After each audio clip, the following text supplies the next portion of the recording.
And we'll take up where we left off last night. Thanks for joining us. A zoom on. Let's see.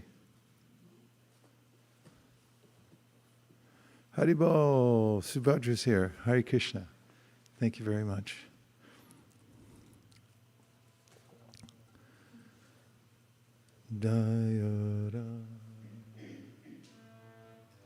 It's a sharp.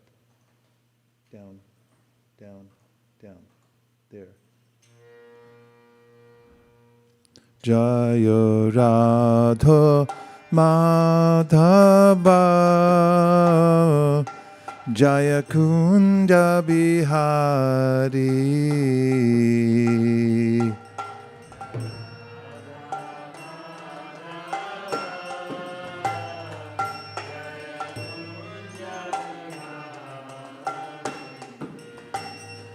Jaya Radha Madhava Jaya Kunda Bihari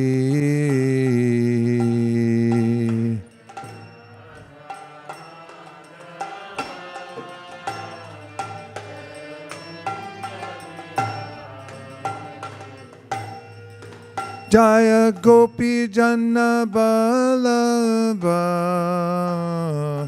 Jaya Girivardhari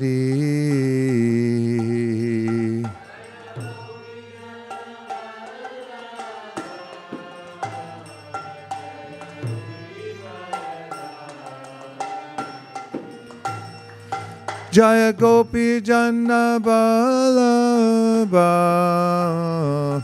Jaya Girivardhari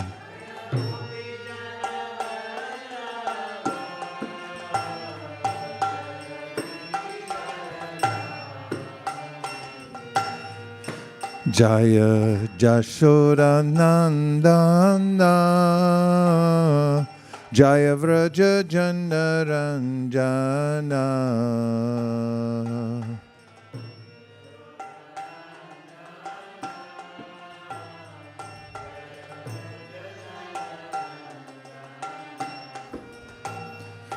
Jaya Jashoda Nandana Jaya Vraja Janaranjana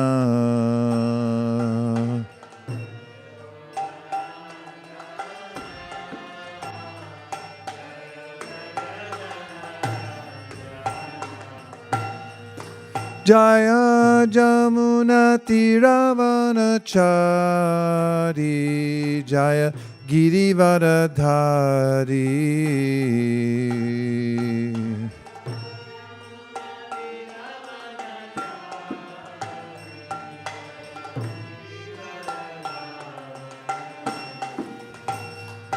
Jaya Jamuna Tiravanachari Jaya Kunja Bihari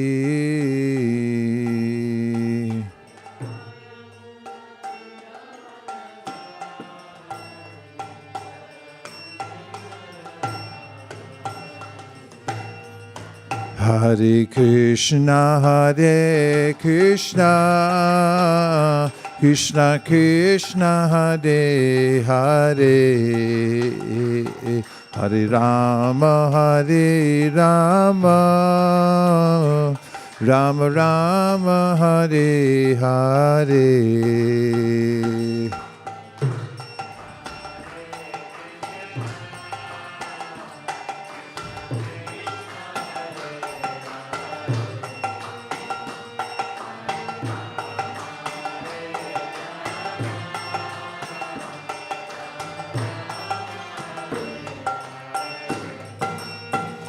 Hare Krishna, Hare Krishna,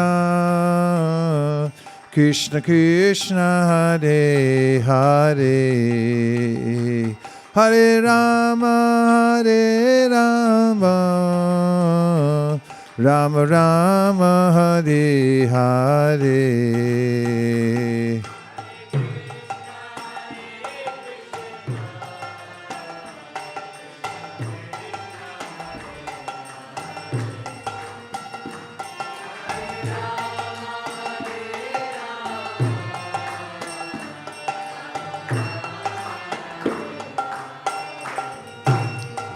Hare Krishna,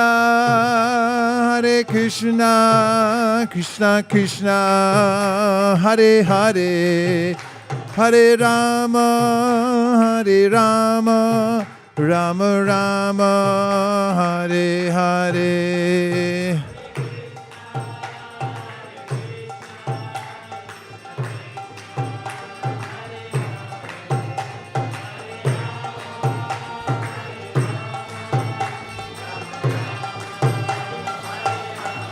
Hare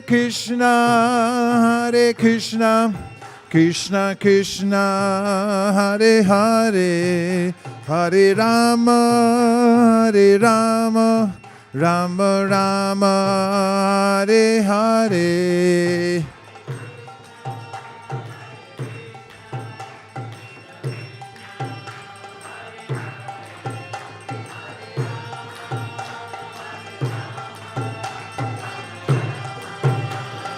Nitai go Haribo, Haribo, Haribo, Nitai go Haribo.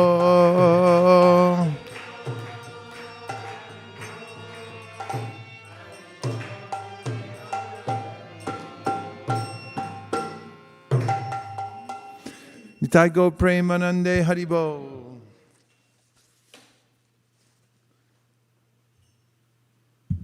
Om Jnana-timirandasya Jnananjana Shalakaya Chakshurun Militam Nena Tasmai Shri Gurave Namaha Namah Shreshtam Manamapi Shachiputram Atra Sarupam Shri Rupam Tasya Grajam Uruparim Maturim Goshtavatim Radha Kundam Girivadamaho Radhika Madhavasham Prapto yasya pratita kripaya Shri Gurum tam natosmi.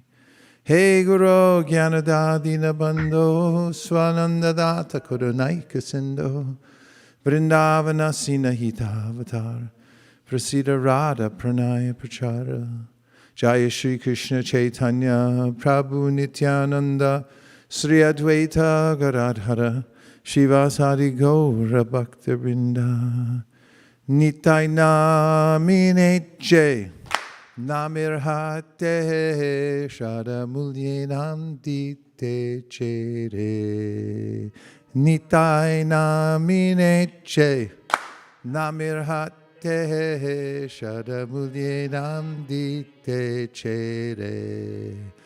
Hare Krishna, Krishna Krishna, Hare Hare, Hare Rama, Rama Rama, Hare Hare. Om Namo Bhagavate Vasudevaya. Om Namo Bhagavate Vasudevaya. Om Namo Bhagavate Vasudevaya. Narayanam Namaskritya Naram Chaiva Narottamam Devim Sarasatim Vyasam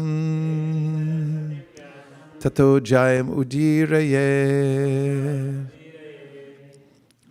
We're so lucky to be reading the Srimad Bhagavatam here in the middle of Silicon Valley during Kartik. It feels really special. Thank you very much for joining from various places around California and the world. And we're taking up at verse number 2nd canto, 2nd chapter. We're on the first verse? Okay. There it is. Translation. Sri Shukadev Goswami said, formerly, prior to the manifestation of the cosmos, Lord Brahma, by meditating on the Virat Rupa, regained his lost consciousness by appeasing the Lord. Thus he was able to rebuild the creation as it was before. Purport. The example cited herein of Sri Brahmaji is one of forgetfulness. Brahmaji is the incarnation of the Brahmaji is the incarnation of one of the okay. Brahmaji is the incarnation of one of the mundane attributes of the Lord. Being the incarnation of the passion mode of material nature, he is empowered by the Lord to generate the beautiful material manifestation. Yet due to his being one of the numerous living entities, he is apt to forget the art of his creative energy. This forgetfulness of the living being, beginning from Brahma down to the lowest insignificant ant, is a tendency which can be counteracted by meditation on the Virat Rupa of the Lord. This chance is available in the human form of life, and if a human being follows the instruction of Srimad Bhagavatam and begins to meditate on the Virat Rupa, then revival of his pure consciousness and counteraction of the tendency to forget his eternal relationship with the Lord can follow simultaneously. And as soon as this forgetfulness is removed, the Vyavasaya Buddhi, as mentioned here and in the Bhagavad Gita 241, follows at once. This ascertained knowledge of the living being leads to loving service to the Lord, which the living being requires. The kingdom of God is unlimited. Therefore, the number of the assisting hands of the Lord is also unlimited. The Bhagavad Gita 13:14 asserts that the Lord has his hands, legs, eyes, and mouths in every nook and corner of his creation. This means that the expansions of differentiated parts and parcels called jivas, or living entities, are assisting hands of the Lord, and all of them are meant for rendering a particular pattern of service to the Lord. The conditioned soul, even in the position of a Brahma, forgets this by the influence of the illusory material energy generated out of false egoism. One can counteract such false egoism by invoking God consciousness. Liberation means getting out of the slumber of forgetfulness and becoming situated in the real loving service of the Lord, as exemplified in the case of Brahma. The service of Brahma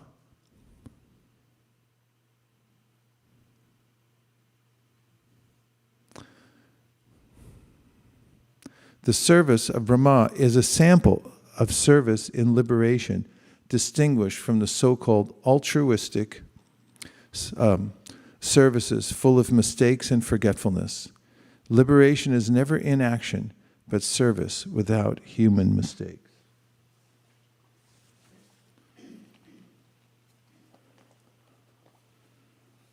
Hare Krishna, Krishna Krishna, Hare Hare, Hare Rama,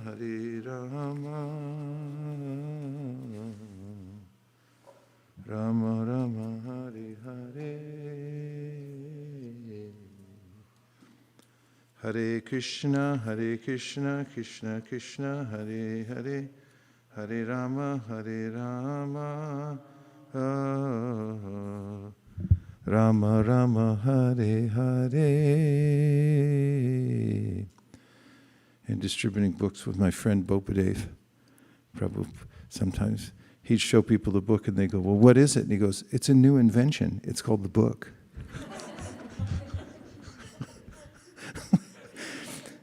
He was one of the most sarcastic people I ever met. You might want to look into it. It's a thing called reading. 222. 222. Here we go. The way of presentation of the Vedic sounds is so bewildering that it directs the intelligence of the people to meaningless things like the heavenly kingdoms. The conditioned souls hover in dreams of such heavenly illusory pleasures, but actually they do not relish any tangible happiness in such places, like Cancun. Purport: the conditioned soul is always engaged in laying out plans for happiness within the material world. even up to the end of the universal limit. He is not even satisfied with available amenities on this earth planet, where he has exploited the resources of nature to the best of his ability. He wants to go to the moon or the planet Venus to exploit resources there. But the Lord has warned us in the Bhagavad Gita 8:16 about the worthlessness of all the innumerable planets of this universe, as well as those planets within other systems.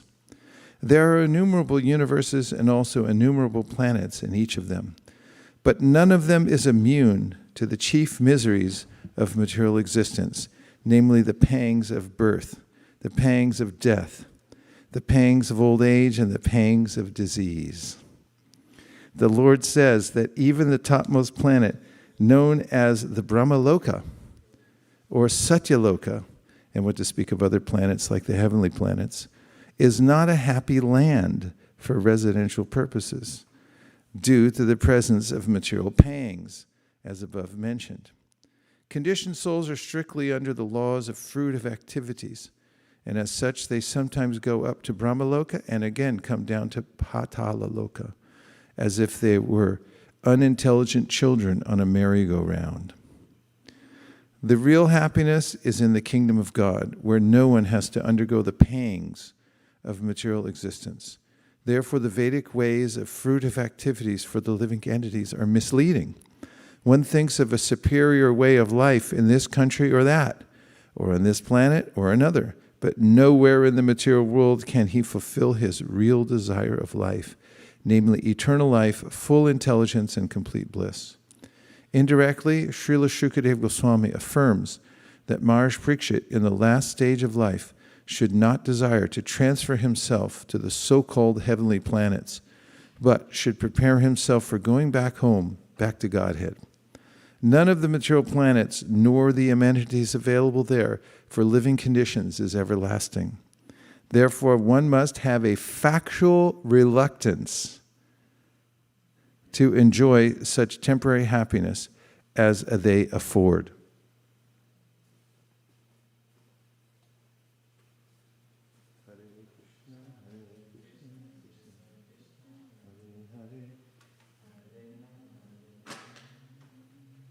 Factual reluctance. And when I give you a sign, you can write down the section, because I'm trying to collect some of these things. Thank you. Text number 3.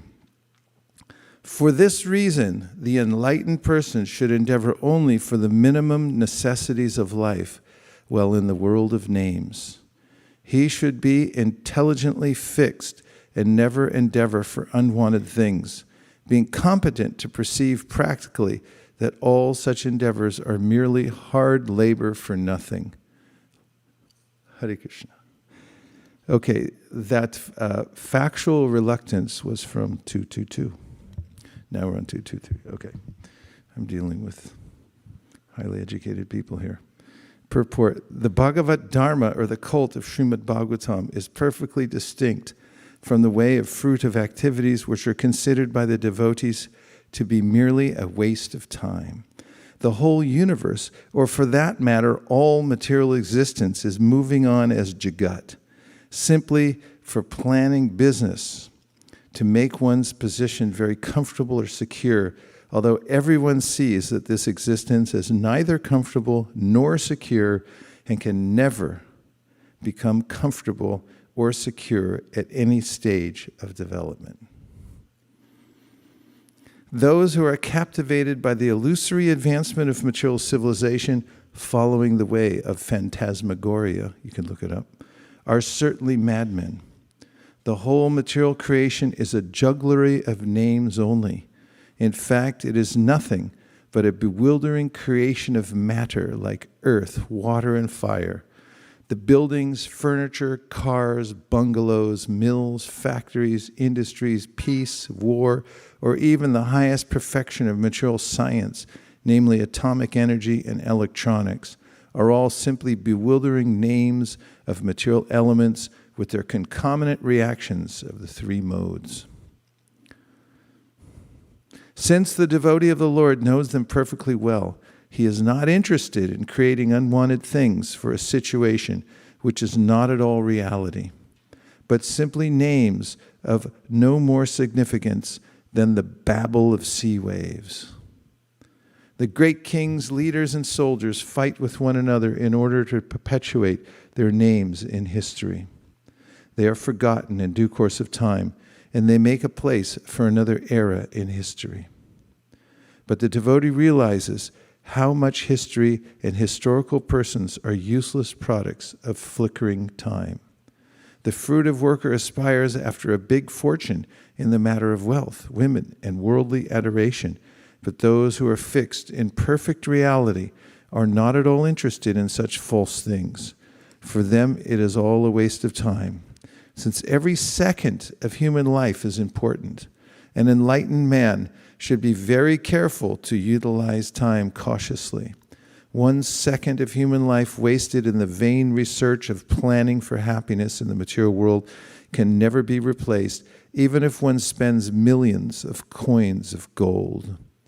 Therefore, the transcendentalist desiring freedom from the clutches of Maya or the illusory activities of life is warned herewith not to be captivated by the external features of fruitive actors. Human life is never meant for sense gratification, but for self-realization. Srimad Bhagavatam instructs us solely on this subject from the very beginning to the end. Human life is simply meant for self-realization. The civilization which aims at this utmost perfection never indulges in creating unwanted things, and such a perfect civilization prepares men only to accept the bare necessities of life or to follow the principle of the best use of a bad bargain. Best use of a bad bargain. Our material bodies and our lives in that connection are bad bargains, because the living entity is actually spirit, and spiritual advancement of the living entity is absolutely necessary. Human life is intended for the realization of this important factor, and one should act accordingly, accepting only the bare necessities of life and depending more on God's gift without diversion of human energy for any other purpose, such as being mad for material enjoyment. The materialistic advancement of civilization is called the civilization of the demons, which ultimately ends in wars and scarcity. The transcendentalist is specially warned herewith to be fixed in mind, so that even if there is difficulty in plain living and high thinking, he will not budge even an inch from his stark determination. For a transcendentalist, stark determination. For a transcendentalist, it is a suicidal policy to be intimately in touch with the sense gratifiers of the world, because such a policy will frustrate the ultimate aim of life.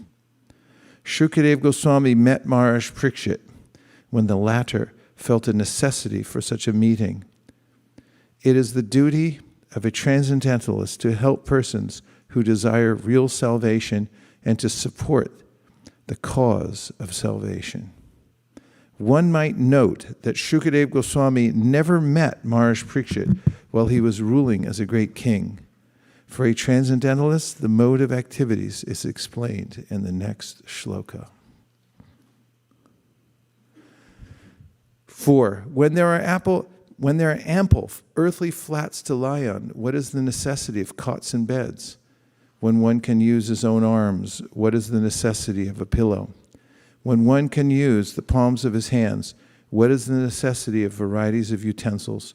When there is ample covering or the skins of trees, what is the necessity of clothing? Phantasmagoria. Did you look it up?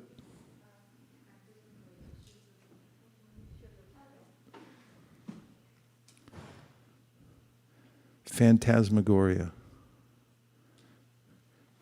Where's it from? Guess. Latin? You're guessing Latin?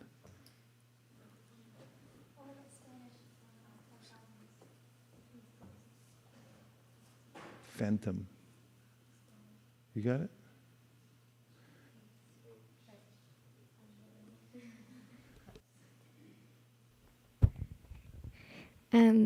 So phantasmagoria is a noun. And the name is an alteration of French phantasmagorie, which is said to have been coined in 1801. And it means crowd of phantoms. And then from Greek, phantasma, image, phantom, apparition. And then from Proto-Indo-European root pa, which means to shine. Pa means what? To shine, B-H-A, to shine. P-H-A. B-H-A. Pa. Yeah. Shine. Okay. To shine. And then there's a second element, which also appears to be French in a form of Greek, which is agora, assembly. And then the transferred meaning is shifting scene of many elements. What? The transferred meaning from Greek is shifting scene of many elements. How did we get to Greek? We went from French to Greek. It's Greek. Yeah, it says the second element appears to be a French form of Greek, agora, assembly, but the inventor of the word prob only wanted a mouth-filling and startling term and may have fixed on agoria without any reference to the Greek lexicon. The transferred meaning, shifting scene of many elements. Shifting scene of? Many elements. Shifting scene of many elements. The material world is the shifting scene of many elements, otherwise known as phantasmagoria. Thank you very much from the research department. Okay. And if you were on your way, it's okay. Don't worry. Just do what you need to do. Okay, text number 4. When there are ample... Okay, purport. The necessities of life for the protection and comfort of the body must not be unnecessarily increased. Human energy is spoiled in a vain search after such illusory happiness. If one is able to lie down on the floor, then why should one endeavor to get a good bedstead or soft cushion to lie on? If one can rest without any pillow and make use of the soft arms endowed by nature, there is no necessity of searching after a pillow. If we make a study of the general life of the animals, we can see that they have no intelligence for building big houses, furniture, and other household paraphernalia, and yet they maintain a healthy life by lying down on the open land. They do not know how to cook or prepare foodstuffs, yet they still live healthy lives more easily than the human being. This does not mean that human civilization should revert to animal life, or that the human being should live naked in the jungles without any culture, education, and sense of morality.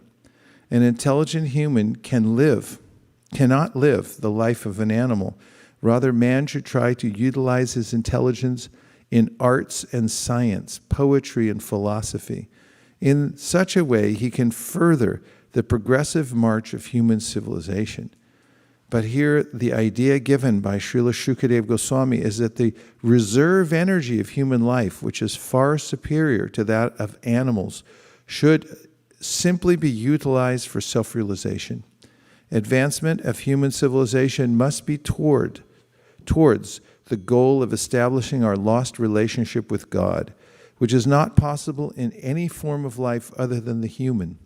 One must realize the nullity, good word, of the material phenomenon, considering it a passing phantasmagoria, and must endeavor to make a solution to the miseries of life. Self-complacence with a polished type of animal civilization geared to sense gratification is delusion, and such a civilization is not worthy of the name. In pursuit of such false activities, a human being is in the clutches of Maya or illusion. Great sages and saints in the days of yore were not living in palatial buildings furnished with good furniture and so-called amenities of life. They used to live in huts and groves and sit on the flat ground, and yet they have left immense treasures of high knowledge with all perfection. Srila Rupa Goswami and Srila Sanatana Goswami were high-ranking ministers of state, but they were able to leave behind them immense writings on transcendental knowledge while residing only for one night underneath one tree. They did not live even 2 nights under the same tree, and what to speak of well-furnished rooms with modern amenities. And still they were able to give us most important literatures of self-realization. So-called comforts of life are not actually helpful for progressive civilization.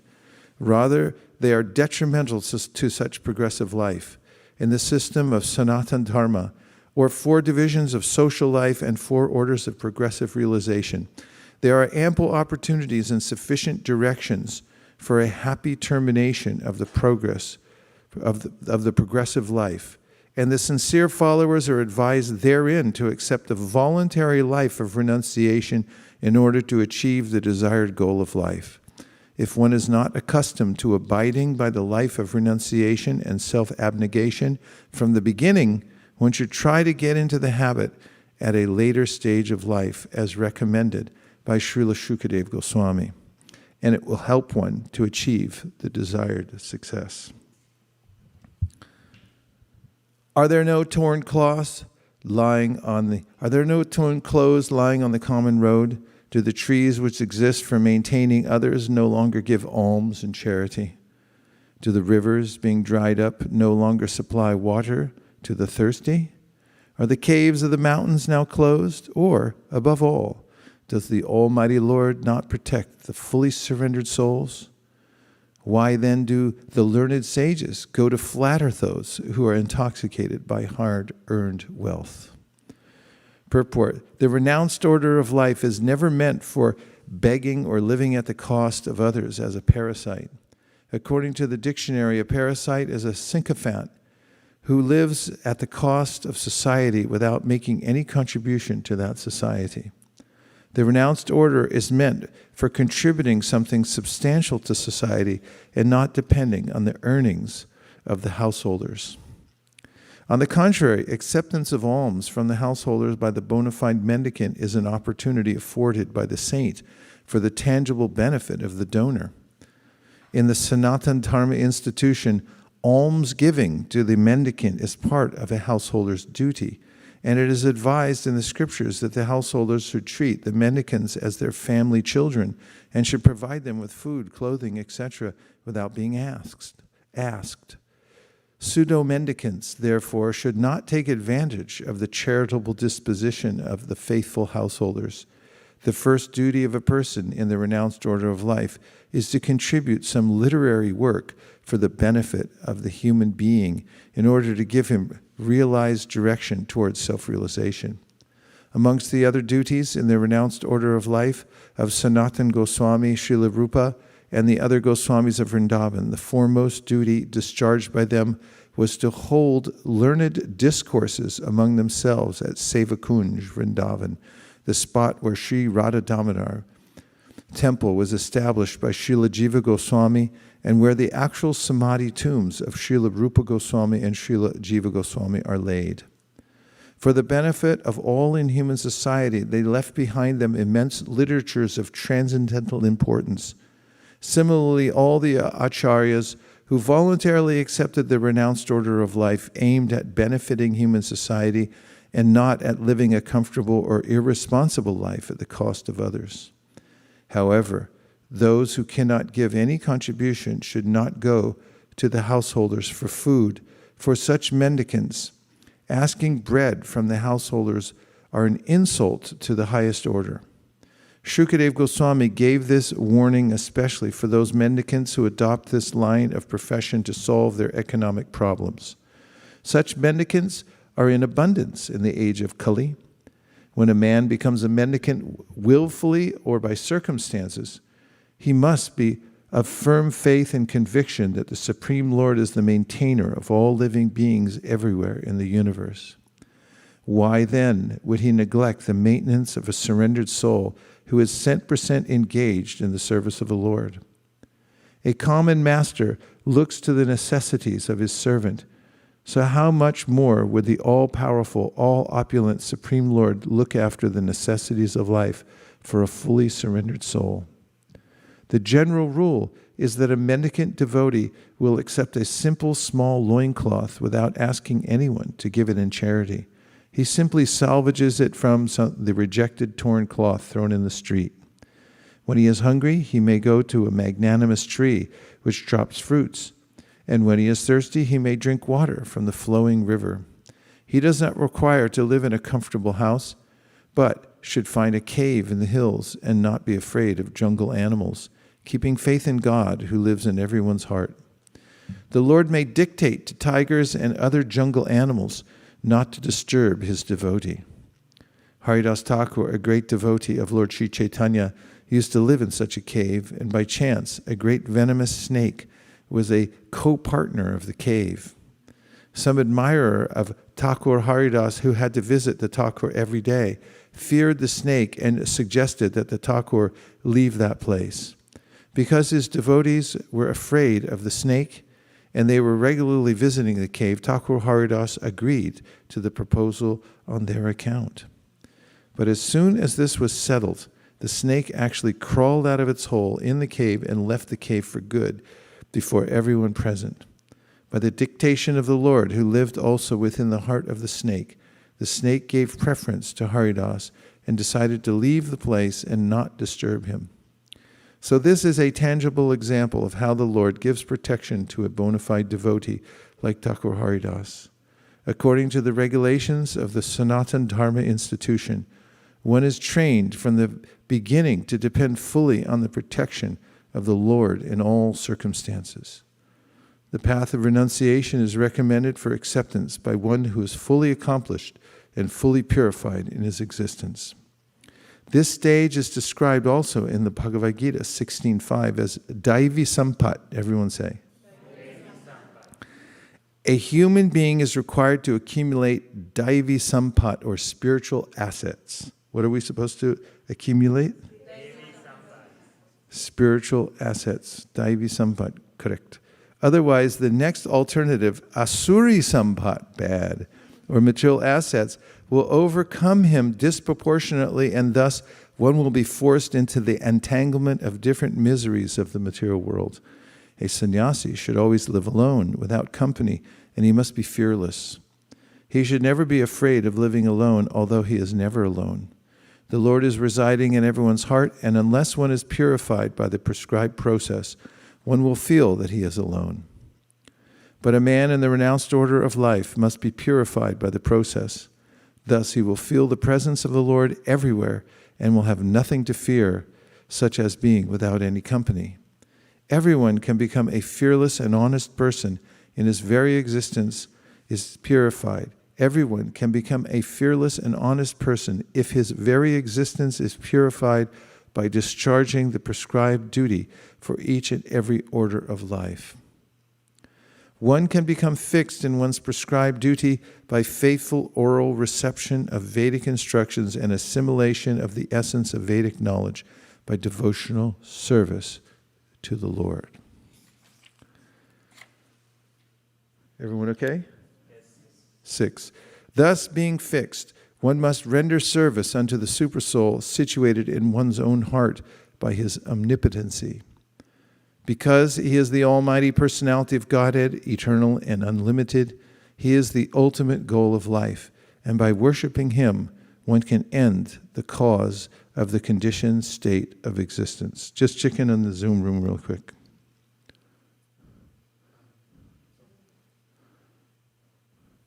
We need to see the devotees if there are any there. Haribo! Good devotees.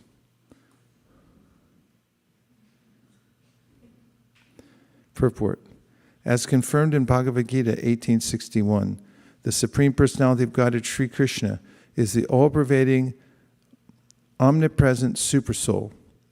Therefore, one who is a yogi can worship only him because he is this substance and not illusion. Every living creature is engaging in the service of something else.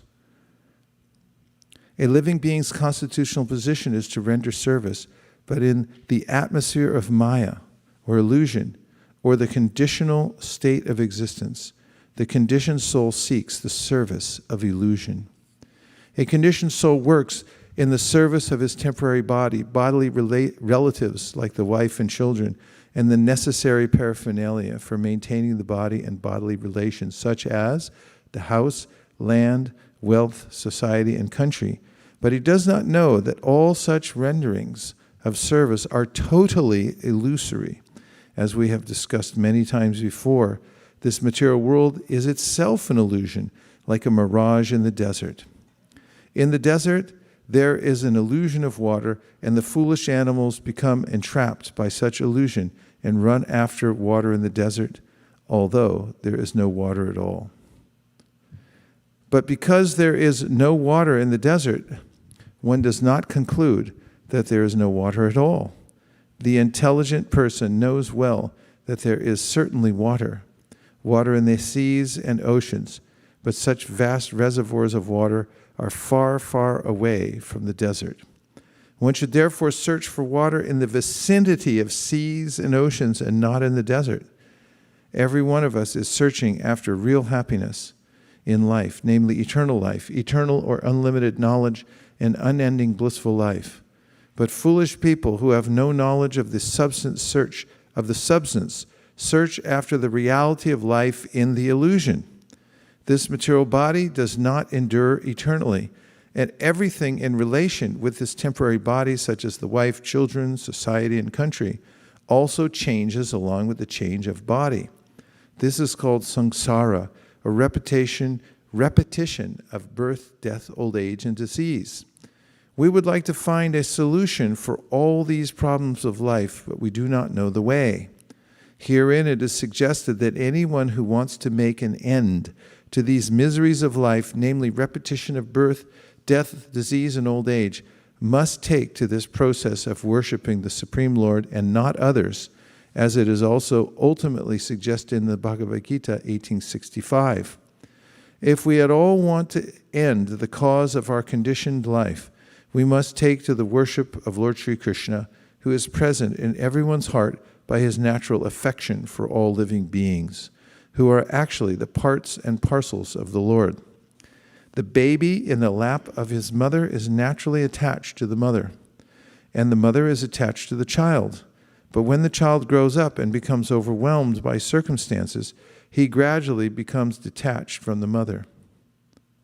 The baby in the lap of his mother is naturally attached to his mother, and the mother is attached to the child. But when the child grows up and becomes overwhelmed by circumstances, he gradually becomes detached from the mother. Although the mother always expects some sort of service from the grown-up child and is equally affectionate toward her child, even though the child is forgetful. Similarly, because we are all part and parcel of the Lord is always affectionate to us, and he always tries to get us back home, back to Godhead. But we, the conditioned souls, do not care for him and run instead after the illusory connections of the world and seek reunion with the Lord.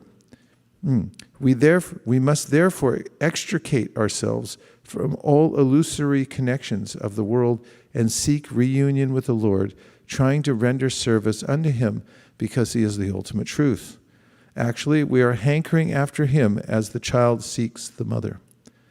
And to search out the Supreme Personality of Godhead, we need not go anywhere else because the Lord is within our hearts. This does not suggest, however, that we should not go to the places of worship, namely the temples, churches, and mosques.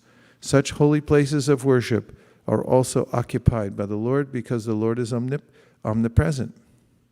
For the common man, these holy places are centers of learning about the science of God.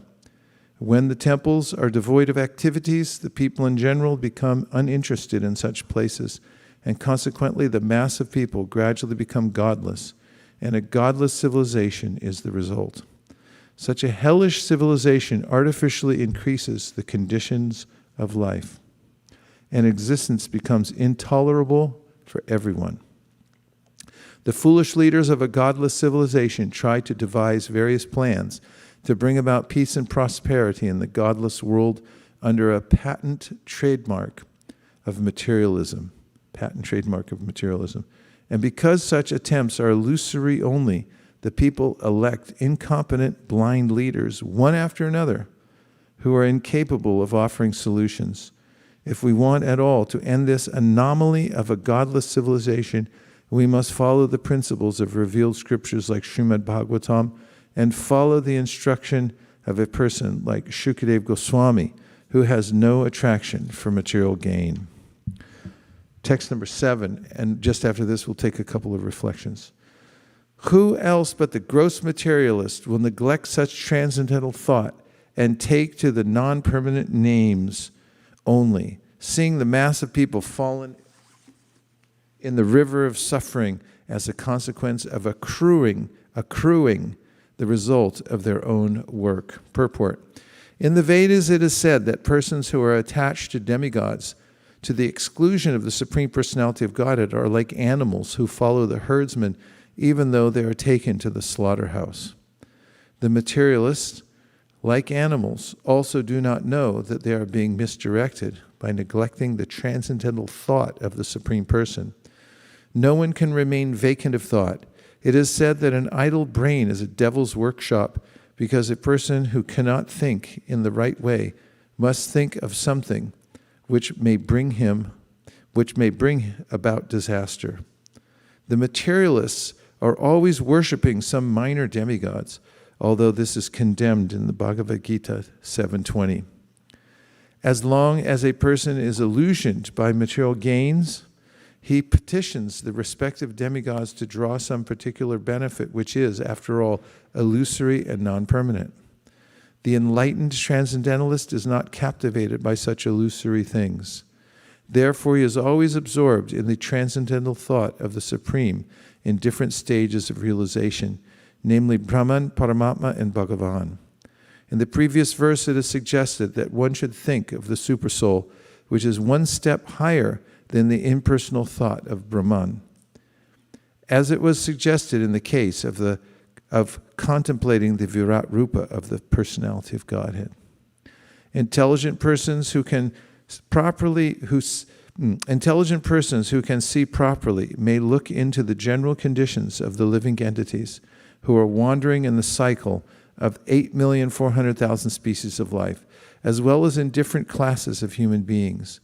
It is said that there is an everlasting belt of water called the river Vaitarani at the entrance of the plutonic planet of Yamaraj, who punishes sinners in different manners. After being subjected to such sufferings, a sinner is awarded a particular species of life according to his deeds in the past. Such living entities are punished by Yamaraj. Such living entities as are punished by Yamaraj are seen in different varieties of conditioned life. Some of them are in heaven and some of them are in hell. Some of them are brahmanas and some of them are misers. But no one is happy in this material world, and all of them are either class A, B, or C prisoners suffering because of their own deeds. The Lord is impartial to all circumstances of all the sufferings of the living entities. But to one who takes shelter at his lotus feet, the Lord gives proper protection. And he takes such a living entity back home, back to himself. Haribo. Let's take a few reflections or questions. So we can just have a change of pace for one moment and have some illumination on the subject matter. Yes. 1, 2. Hare Krishna, Guru Maharaj. Hare Krishna. I had the question that there's in one of the verses it said that Sukadeva Goswami indirectly tells Parikshit Maharaj about not going to the heavenly planets. So my question is that Parikshit Maharaj was already known to be one of the great devotees of the Lord. So why would he need to be told to not think about going to the heavenly planets? He doesn't need to be told, but it's the custom of these great souls when they're inquiring that they induce the exalted speaker to start at the beginning. And you'll find this with Vidura and Uddhava also, that Vidura asks really simple questions, and Maitreya, Vidura and Maitreya. He starts off by asking like underhand pitched questions that are for the elucidation of the people in general. And that's just the merciful way in which these great souls operate. So if he didn't ask him, a simpler question, even if he didn't ask a simple question, Shukadeva Goswami interprets that that's his intention, and therefore he's, for didactic purposes, is starting at that level. That's actually mentioned in one of Prabhupada's lectures. Or I should say, Prabhupada mentions that in one of his lectures. Yes. Thank you, Srila Gurudev. I like the 224 purport where Sukadeva Goswami was saying that, what is the need of everything. And the purport, Srila Prabhupada is also saying, so I was I was forwarded a video of a TED talk, and in that it was saying that humans take 30 years to build a home, but a rat takes just one night. Who takes one night? Mice. Oh, mice. You Yeah. could build a home in one night. One night, yeah. So what kind of civilization is there? So he says we clever humans like that. So yeah, I really like that purport. And in 226 purport, it was said sannyasi should live alone. So the story of Bharat Maharaj, right? He was alone. So I heard once that it was because he had not devotee association. That's why he fell down. So, but here it is said he should live alone. So, how can we reconcile? Well, with Bharat Maharaj, it had to do with him living alone and also not having a guide who he's under. So even if you live alone, if you're under the shelter of a guide somewhere, then you have a kind of protection because you're saying, well, what did my guide say about this? And that's more the point with Bharat Maharaj. It's also the point in the Brihat Bhagavatamrita that Gopakumar received the mantra, but because he didn't have any guidance, he had to go all over around the universe before he came back to the perfection of life. He met Narada, said, that way, start here, go there, you're okay, do Sankirtan. This is nectarian, isn't it? It kind of solves all the problems and it makes you feel happy. Because it's not me, it's the material that's messed up. Yes. Oh, there's hands up. Oh, okay, Subhadra. And then we'll go to Sri Antariksha Prabhu. Go ahead. I just find myself being pulled between being amazed at what Srila Prabhupada is saying and then being amazed at the way he's saying it.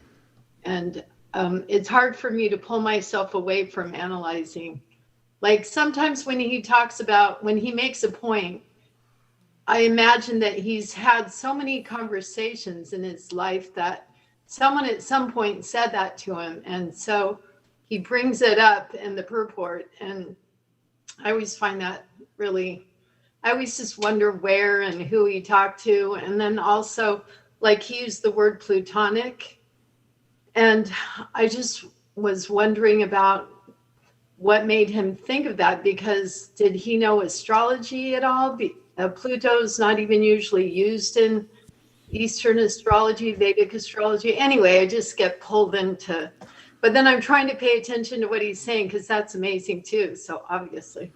Yeah, I share the same fascination. In fact, I wrote in a Vyasa Puja that I wrote for Srila Prabhupada some years ago, a prayer that I could have a retrospective, go back and watch where he picked up these things.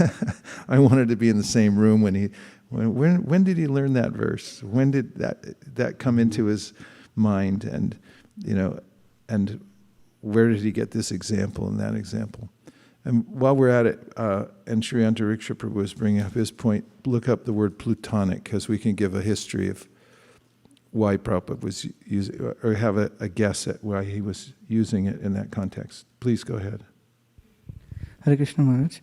I was looking at the third text and the purport towards the end of the purport.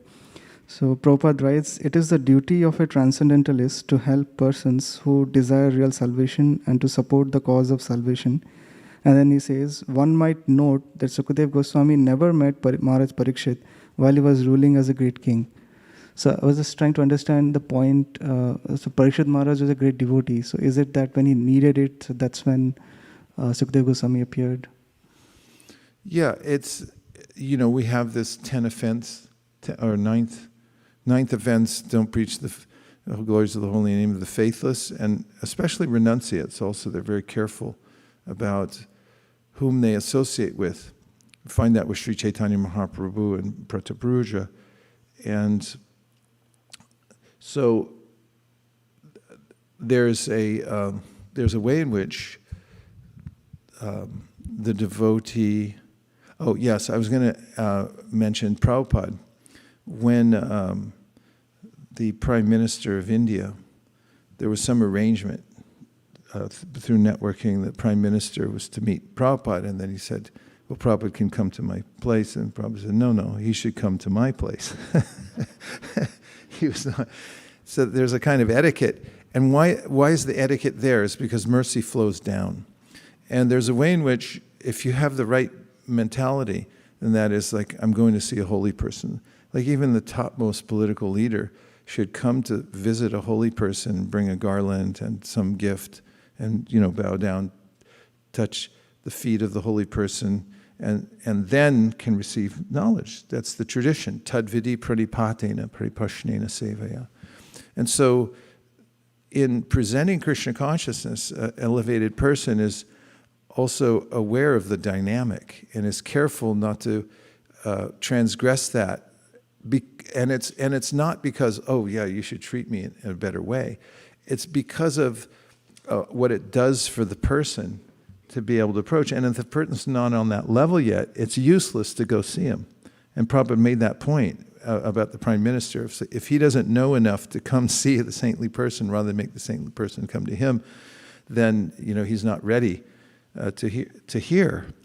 So also it was mentioned that Shukadeva Goswami asked the question, why does the self-realized person go to flatter those who are wealthy? He said, well, he doesn't need their money. In fact, that's our line, right? We don't sell it like in a bookstore. We just take a donation. We don't need the money. The only reason we ask is, when you give something in return for spiritual knowledge, it connects you to the previous teachers and it allows you to be able to enter into the knowledge very deeply. That's the fact. And so that's the dynamic that those who are reaching out to others are always aware of. What creates the most favorable circumstance for the person that you're presenting to, is so that they can receive the knowledge. Did that answer your question? Okay. There are Yes. more devotees on the Zoom. Oh, well, with that's raised nice. hands. Look, we have Devavrata. Subhadra, are you still have your hand up also?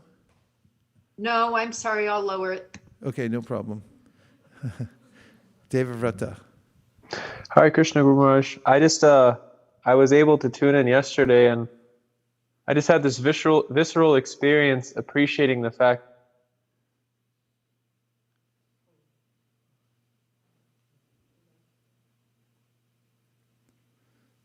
He appreciated.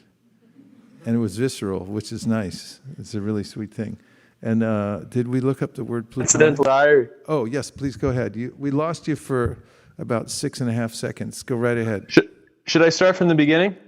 Yeah, we liked it so much. The visceral. Okay. Okay. So I had this visceral experience yesterday during our Tuesday reading, and I was just thinking how fortunate we are to be sitting together on a Tuesday morning discussing what we're supposed to be doing at the time of death. And I was having that thought because I've been reading Harisari's Transcendental Diary, and something came up about Howard Hughes, the entrepreneur of the 20th century. And when he died in a plane by himself, and the last thing that he said is, something's terribly wrong, I think I've made a mistake. And the devotees were relating this to Prabhupada, and Prabhupada said, yes, he did make a mistake. And that kind of sparked like a research fuse on my end, looking at what have people said throughout time at the time of death. Bogiria, who came from the Medici family of Italy. And he said, I have taken care of everything in life, only not for death, and now I have to die completely unprepared. So I was just appreciating yesterday how we're all just getting together, preparing to die. Yeah, we're like sitting on the bank of the Ganga here and hearing Srimad Bhagavatam. And it is extremely fulfilling.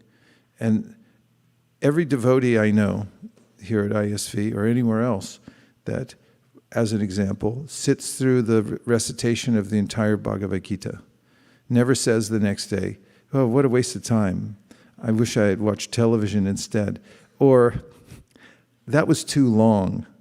On the contrary, they say, can we do that every day? Because when you get enough spiritual infusion, then there's an awakening in the heart. It's like, why don't I do this all the time? Followed by, why have I been wasting all my time? And when that eagerness is there to hear all the time, constantly, without stoppage, then one's starting to get some traction in spiritual life. And we have to practice that throughout our lifetime, hearing as much as possible to develop that sense of being like Parikshit Maharaj, leaning in, where he says, usually I'd be hungry because I'm not eating. Usually I'd be thirsty because I'm not drinking. Usually I need some sleep because I'm not sleeping. But right now, I don't even think about those things because I'm drinking nectar. And that's advancement in Krishna consciousness. That's an advanced state, and that's how one advances in Krishna consciousness. What else? Any other thing? Okay. Plutonic, yes. Give us the history of the word, please. Plutonic is an adjective. It's pertaining to or involving intense heat deep in the Earth's crust, 1790. Intense heat? Yeah. In the Earth's crust. Coined by Irish scientist Richard Kirwan, 1733 to 1812, from combining form of Pluto as god of the underworld, especially in reference to early 19th century geological theory championed by Hutton, that attributed most of the present features of the Earth's crust to action of internal heat, a theory which triumphed over its rival Neptunism, which attributed them to water. And should I read further? Well, how much more you got? There's a related definition of Pluto, which says that the Roman god of the underworld in the early 14th century, from Latin Pluto, Pluton, from Greek Plauton, god of wealth, from Plautos, which means wealth or riches, probably originally overflowing. And the exact definition of it? The exact definition given is of Plutonic is relating to or denoting igneous rock formed by solidification at considerable depth beneath the Earth's surface. The second is relating to the underworld or the god Pluto. Thank you. I don't know if that helps at all, Subhadra, to hear that. Well, I know that in Western astrology, Pluto's not a good planet. It's a bad planet. So I was thinking that Prabhupada was just referring to the Earth as going south, not doing well. It's usually used in pejorative context. Yeah. And it can be just generically pejorative. And maybe, not necessarily directed specifically towards the heavenly bodies, but, like, instead of saying hell, say the Plutonic regions. Yeah. Right? Yeah. Go to Pluto. Hare Krishna. Say Guru what? Maharaj. Yes, please go ahead. Yes, please accept my humble obeisances. This is Dhanavadi Dasi. I like the point that it says in the Bhagavatam that never become comfortable and secure in this material world. We should live with minimum things, otherwise, and we don't want to waste a second Otherwise, it's all waste of time. So I like that point. Thank you. Yeah, back for my friend Bopadev. I went to stay with him once in Alachua, and I stayed in his apartment. He didn't have any furniture. And then for cooking, he had a pot, but he only had one spoon in the whole apartment. Of course, that's not recommended necessarily, but I just saw he grew up, most of his youth as a brahmachari. So I just saw, it's like, didn't have a lot of attraction to furniture and a lot of extra things. Okay, we have Gandharvika. Dandavad pranams, Prabhu. Devotees were reading Bhagavatam in Jai Shri Radhe's home. So, and then I was pondering why things like so much happen in our life. We don't know the reason. But right at that time, I opened Brihad Bhagavatamrita, and I came across this verse, which was really startling, and also to the point that Devavrata Prabhu said, how we all do mistakes. I just read the verse, Prabhu. In the Padma Purana, this is verse 204 on page 407. In the Padma Purana, Lord Shiva has summed up the essence of all Vedic duties in these famous words. And then he quotes the verse, and then the meaning is, Lord Vishnu should always be remembered and never forgotten. All injunctions and prohibitions are servants of these two rules. And then in the purport, when one remembers Lord Vishnu, one has fulfilled all Vedic injunctions, and because remembering him awakens all auspiciousness. And when one forgets him, one has violated all prohibitions, because all sins are born from that forgetfulness. Thus, rather than striving for anything else, everyone should endeavor to follow these two rules. So I was just thinking that even while chanting, we don't remember, we forget. So we have no right to think that we have always done the right thing. As Prabhupada said, we are always wrong because we don't remember Krishna all the time, and all the sins originate from that. So that was very, it made an impression in me. Yeah, it's a quite helpful section, and all sins are born from that. Forgetfulness is a very helpful concept. Last one, and then we'll take a 3-minute break. So I had a question on forgetfulness only. Today when you read, I think the first verse said that Brahmaji, even he had that forgetfulness, and to counteract, he meditated on the Virat Rupa. So I was wondering why, and I think Prabhupada says one should meditate on the Virat Rupa. So I was a little confused because we should remember Krishna for anything. So why Here in the second canto, the very beginning, Shukadeva Goswami is starting at the elementary level for beginners. So first idea is pantheism, which is that, see in nature and then connect it, like the logos. Logos means, there's some organization here. In the Bible it says, in the beginning was the logos, was the word, and the word designs everything. So that's why we have ologies. Ology comes from logo, like biology, sociology, that made it into the sciences, and all these various ologies, because they can be ordered. There's an order in the universe. And we start off by seeing the hand of some supreme intelligence that's organizing everything. We don't know who it is. And then comes this more refined idea that you actually see the form within nature. And you say, yes, the Virat Rupa, the form is there. The trees are the hairs on the body, streams are the veins.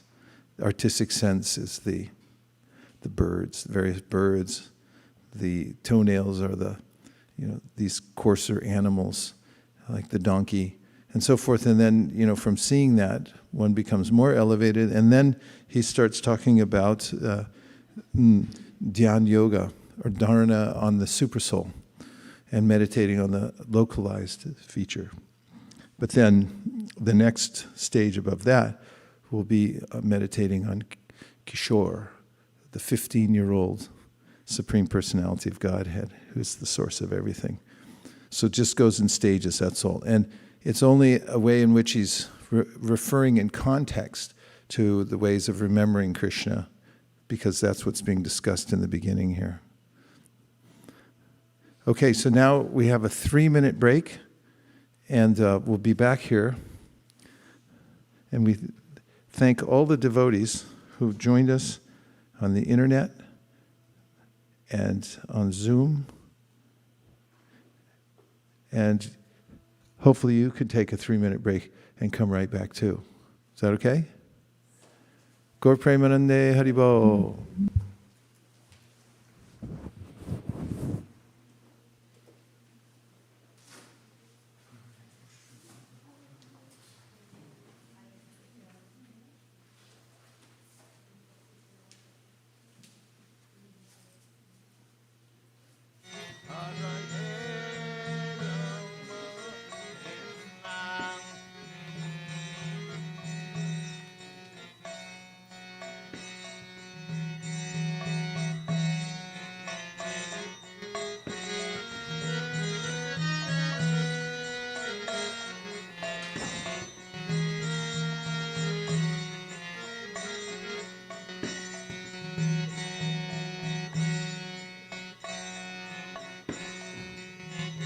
Tadena charana sevi aksaneva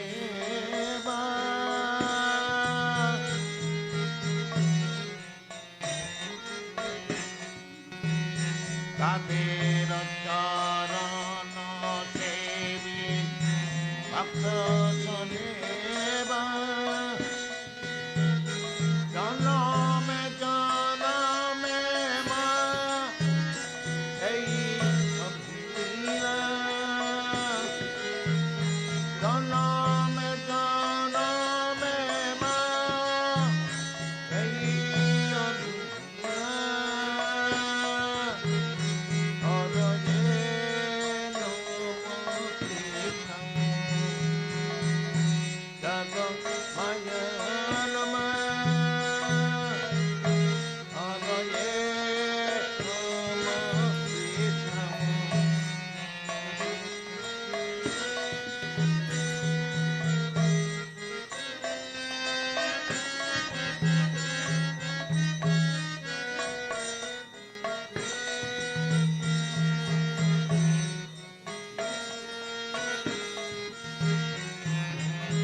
Welcome back.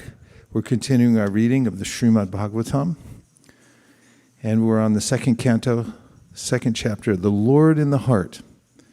We'll take up at text number 8, which begins with the word kechit, others, swadeha anta, within the body, hridaya avakashe, in the region of the heart, pradesha matram, measuring only 8 inches. Purusham, the personality of Godhead. Vasantam, residing. Chatubhujam, with 4 hands. Kanja, lotus. Rata anga, the wheel of a chariot. Shanka, conch shell. Gadadharam, and with club in hand. Dharanaya, conceiving in that way. Smaranti, do meditate upon him. Translation, Others conceive of the personality of Godhead residing within the body, in the region of the heart and measuring only 8 inches, with 4 hands carrying a lotus, a wheel of a chariot, a conch shell, and a club, respectively. The all-pervading personality of Godhead resides as Paramatma in the heart of each and every living entity. The measurement of the localized personality of Godhead is estimated to expand from the ring finger to the end of the thumb, more or less 8 inches.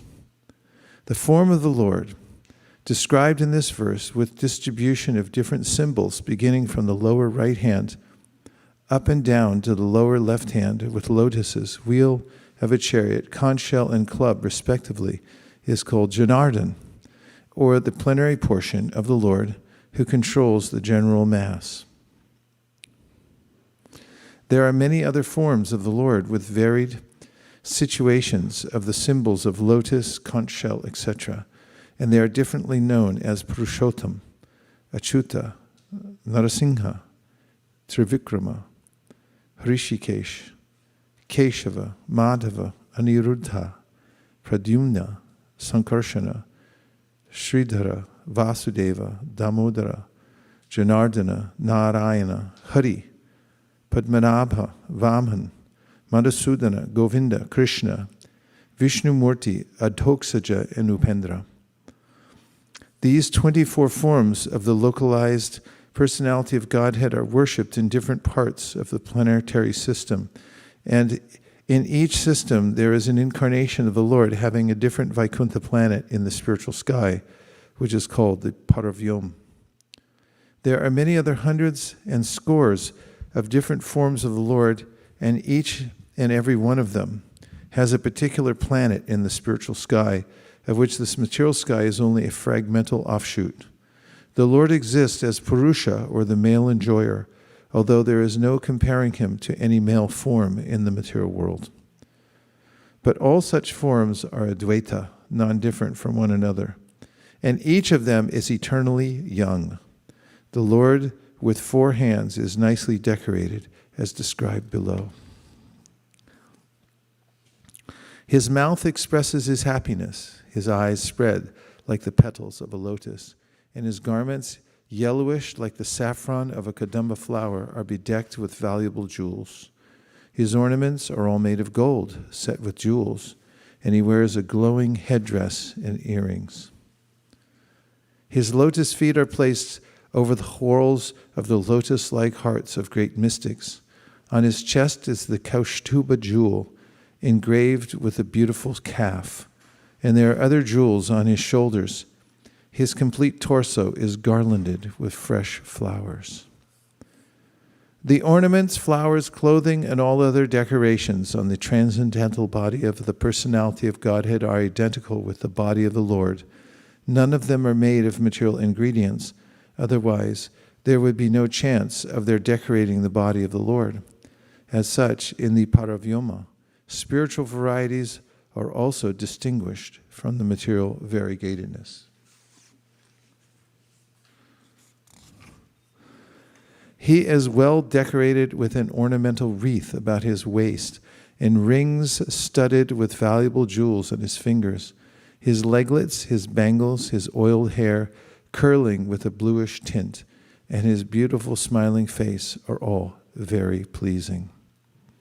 The Supreme Personality of Godhead is the most beautiful person amongst all others, and Srila Shukadeva Goswami describes every part of his transcendental beauty one after another, in order to teach the impersonalists that the personality of Godhead is not an imagination by the devotee for facility of worship, but is the Supreme Person in fact and figure. The impersonal feature of the Absolute Truth is but his radiation, as the sun rays are but radiations from the sun. It says, the beginning of the purport, the Supreme Personality of Godhead is the most beautiful person amongst all others. 12. The Lord's magnanimous pastimes and the glowing glancing of his smiling face are all indications of his extensive benedictions. One must therefore concentrate on this transcendental form of the Lord as long as the mind can be fixed on him by meditation. In Bhagavad Gita 12.5, it is said that the impersonalist undergoes a series of difficult programs on account of his impersonal meditation. But the devotee, due to the Lord's personal service, progresses very easily. Impersonal meditation is therefore a source of suffering for the impersonalists. Here, the devotee has an advantage over the impersonalist philosopher. The impersonalist is doubtful about the personal feature of the Lord, and therefore he always tries to meditate upon something which is not objective. For this reason, there is an authentic statement in the Bhagavatam regarding the positive concentration of the mind on the factual form of the Lord.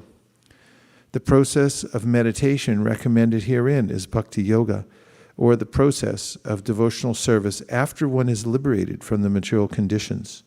Jnana yoga is the process of liberation from the material conditions. After one is liberated from the conditions of material existence, that is, when one is nivritta, as previously stated herein, or when one is freed from all material necessities, one becomes qualified to discharge the process of bhakti yoga, freed from all material necessities. Therefore, bhakti yoga includes jnana yoga, or in other words, the process of pure devotional service simultaneously serves the purpose of jnana yoga. Liberation from material conditions is automatically achieved by the gradual development of pure devotional service. These effects of bhakti yoga are called anartha nivritti. These effects of bhakti yoga are called anartha nivritti. Things which are artificially acquired gradually disappear along with the progress of bhakti yoga. Meditation on the lotus feet of the personality of Godhead, the first processional step, must show its effect by anartha nivritti. The grossest type of anartha which binds the conditioned soul in the material existence is sex desire, and this sex desire gradually develops in the union of the male and female. When the male and female are united, the sex desire is further aggravated by the accumulation of buildings, children, friends, relatives, and wealth. When all these are acquired, the conditioned soul becomes overwhelmed by such entanglements, and the false sense of egoism, or the sense of myself and mine, becomes prominent, and the sex desire expands to various political, social, altruistic, philanthropic, and many other unwanted engagements, resembling the foam of the sea waves, which becomes very prominent at one time and at the next moment vanishes as quickly as a cloud in the sky. The conditioned soul is enriched by such products as well as products of sex desires, and therefore bhakti yoga leads to gradual evaporation of the sex desire, which is summarized in 3 headings, namely profit, adoration, and distinction. All conditioned souls are mad after these different forms of sex desire, and one shall see for himself how much he has been freed from such material hankerings based primarily on the sex desire. As a person feels his hunger satisfied after eating each morsel of foodstuff, he must similarly be able to see the degree to which he has been freed from sex desire. The sex desire is diminished along with its various forms by the process of bhakti yoga, because bhakti yoga automatically, by the grace of the Lord, effectively results in knowledge and renunciation, even if the devotee is not materially very well educated. Knowledge means knowing things as they are. And if by deliberation it is found that there are things which are at all unnecessary, naturally the person who has acquired knowledge leaves aside such unwanted things. When the conditioned soul finds by culture of knowledge that material necessities are unwanted things, he becomes detached from such unwanted things. This stage of knowledge is called vairagya, or detachment from unwanted things. We have previously discussed that the transcendentalist is required to be self-sufficient and should not beg from the rich blind persons to fulfill the bare necessities of life. Shukadeva Goswami has suggested some alternatives for the bare necessities of life, namely the problem of eating, sleeping, and shelter, and he has not suggested any alternative for sex satisfaction. But he has not suggested any alternative for sex satisfaction. One who has the sex desire still with him should not at all try to accept the renounced order of life. For one who has not attained to this stage, there is no question of a renounced order of life. So by the gradual process of devotional service under the guidance of a proper spiritual master and following the principles of the Bhagavatam, one must be able at least to control the gross sex desire before one accepts the renounced order of life factually. So purification means getting free gradually from sex desire, and this is sustained by meditation on the person of the Lord as described herein, beginning from the feet. One should not try to go upwards artificially without seeing for himself how much he has been released from sex desire. The smiling face of the Lord in the 10th canto of Srimad Bhagavatam. The smiling face of the Lord is the 10th canto of Srimad Bhagavatam, and there are many upstarts who at once try to begin with the 10th canto and especially with the 5 chapters which delineate the Rasa Lila of the Lord. This is certainly improper. By such improper study or hearing of Bhagavatam, the material opportunists have played havoc by indulgence in sex life in the name of Bhagavatam. This vilification of Bhagavatam is rendered by the acts of the so-called devotees. One should be free from all kinds of sex desire before he tries to make a show of recital of Bhagavatam. Sri Vishwanath Chakravarti Thakur clearly defines the import of purification as cessation from sex indulgence. He says, Yata yata tish cha shuddhati vishaya lampatyam tyajati tata tata daryaditi chittashudhi taratam yenaiva dhyana taratam yam uktam.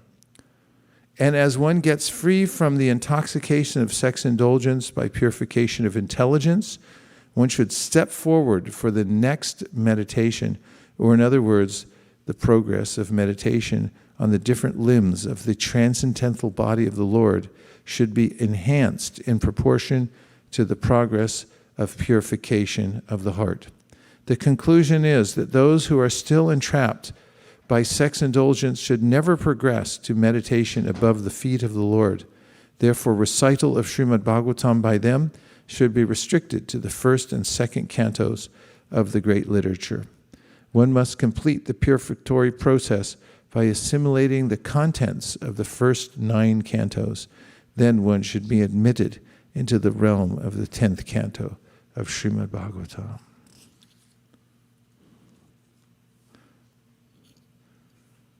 Haribo. The process of meditation should begin from the lotus feet of the Lord and progress to his smiling face. The meditation should be concentrated upon the lotus feet, then the calves, then the thighs, and in this way higher and higher. The more the mind becomes fixed upon the different parts of the limbs, one after another, the more the intelligence becomes purified. Purport: the process of meditation recommended in the Srimad Bhagavatam is not to fix one's attention on something impersonal or void. The meditation should concentrate on the person of the Supreme Godhead, either in his Virat Rupa, the gigantic universal form, or in his Sakchit Ananda Vigraha, as described in the scriptures. There are authorized descriptions of Vishnu forms, and there are authorized representations of deities in the temples. Thus one can practice meditating upon the deity, concentrating his mind on the lotus feet of the Lord and gradually rising higher and higher up to his smiling face. According to the Bhagavat school, the Lord's rasa dancing is the smiling of the face of the Lord. Since it is recommended in this verse that one should gradually progress from the lotus feet to the smiling face, we shall not jump at once to understand the Lord's pastimes in the rasa dance. It is better to practice concentrating our attention by offering flowers and tulsi to the lotus feet of the Lord. In this way, we gradually become purified by the archana process. We dress the Lord, bathe him, etc., and all these transcendental activities help us to purify our existence. When we reach the higher standard of purification, if we see the smiling face of the Lord or hear the rasa dance pastimes of the Lord, then we can relish his activities. In the Srimad Bhagavatam, therefore, the rasa dance pastimes are delineated in the 10th canto, chapters 29 through 34. Which chapters? The more one concentrates on the transcendental form of the Lord, either on the lotus feet, the calves, the thighs, or the chest, the more one becomes purified.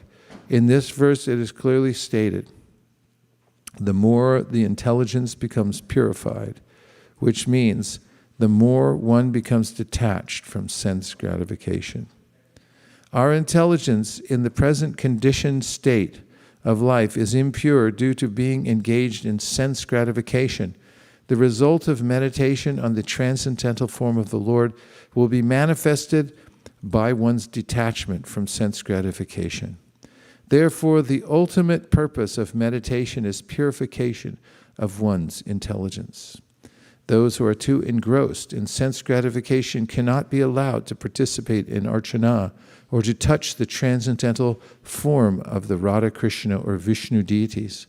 For them it is better to meditate upon the gigantic Virat Rupa of the Lord, as recommended in the next verse. The impersonalists and the voidists are therefore recommended to meditate upon the universal form of the Lord, whereas the devotees are recommended to meditate on the deity worship in the temple. Because the impersonalists and the voidists are not sufficiently purified in their spiritual activities, archana is not meant for them.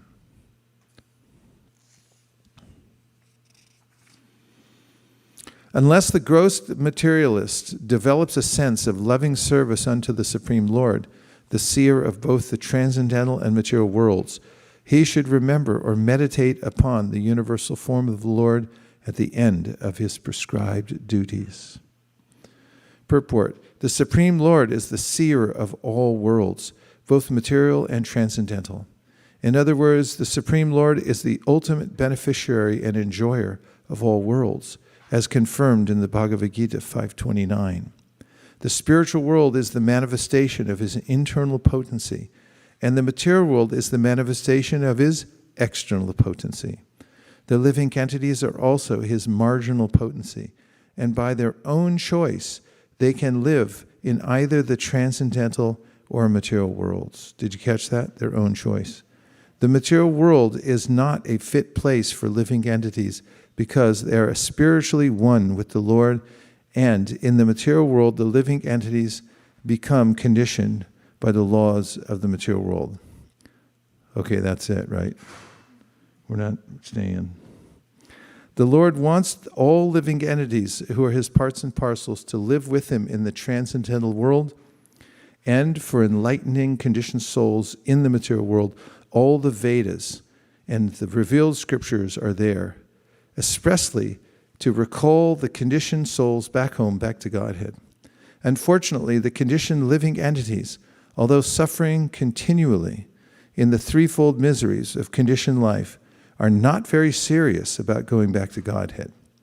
It is due to their misguided way of living, complicated by sins and virtues. Some of them who are virtuous by deeds begin to reestablish the lost relation with the Lord, but they are unable to understand the personal feature of the Lord. The real purpose of life is to make contact with the Lord and be engaged in his service. That is the natural position of living entities. But those who are impersonalists and are unable to render any loving service to the Lord have been advised to meditate upon his impersonal feature, the Virat Rupa, or universal form. Some way or other, one must try to reestablish one's forgotten relation with the Lord if one at all desires to gain real happiness in life and to reclaim his natural, unfettered condition. I underlined that when I read it last time, so I'll read it again, if you don't mind. Some way or other, one must try to reestablish one's forgotten relation with the Lord if one at all desires to gain real happiness in life and to reclaim his natural, unfettered condition. For the less intelligent beginners, meditation on the impersonal feature, the Virat Rupa, or universal form of the Lord, will gradually qualify one to rise to personal contact. One is advised herewith to meditate upon the Virat Rupa specified in the previous chapters in order to understand how the different planets, seas, mountains, rivers, birds, beasts, human beings, demigods, and all that we can conceive are but different parts of the limbs of the Lord's Virat form. This sort of thinking is also a type of meditation on the absolute truth, and as soon as such meditation begins, one develops one's godly qualities, and the whole world appears to be a happy and peaceful residence for all the people of the world. Without such meditation on God, either personal or impersonal, all good qualities of the human being become covered with misconceptions regarding his constitutional position. And without such advanced knowledge, the whole world becomes a hell for the human being. Haribol. O king, whenever the yogi desires to leave this planet of human beings, he should not be perplexed about the proper time or place, but should comfortably sit without being disturbed, and regulating the life air should control the senses by the mind. Purport. In the Bhagavad Gita 8:14, it is clearly stated that a person who is totally engaged in the transcendental loving service of the Lord and who constantly remembers him at every step easily obtains the mercy of the Lord by entering into his personal contact. Such devotees do not need to seek an opportune moment to leave the present body, but those who are mixed devotees, unalloyed with fruit of actions or empirical philosophical speculation, require an opportune moment for quitting this body. For them, the opportune moments are stated in the Bhagavad Gita 8.23 through 26. But those opportune moments are not as important as one's being a successful yogi who is able to quit his body as he likes. Such a yogi must be competent to control his senses by the mind. The mind is easily conquered simply by engaging it at the lotus feet of the Lord. Gradually, by such service, all the senses become automatically engaged in the service of the Lord. That is the way of merging into the Supreme Absolute. Everyone okay? Yes. Thereafter, the yogi should merge his mind by his unalloyed intelligence into the living entity, and then merge the living entity into the super self. And by doing this, the fully satisfied living entity becomes situated in the supreme stage of satisfaction, so that he ceases from all other activities. Purport. The functions of the mind are thinking, feeling, and willing. When the mind is materialistic or absorbed in material contact, it acts for material advancement of knowledge, destructively ending in discovery of nuclear weapons.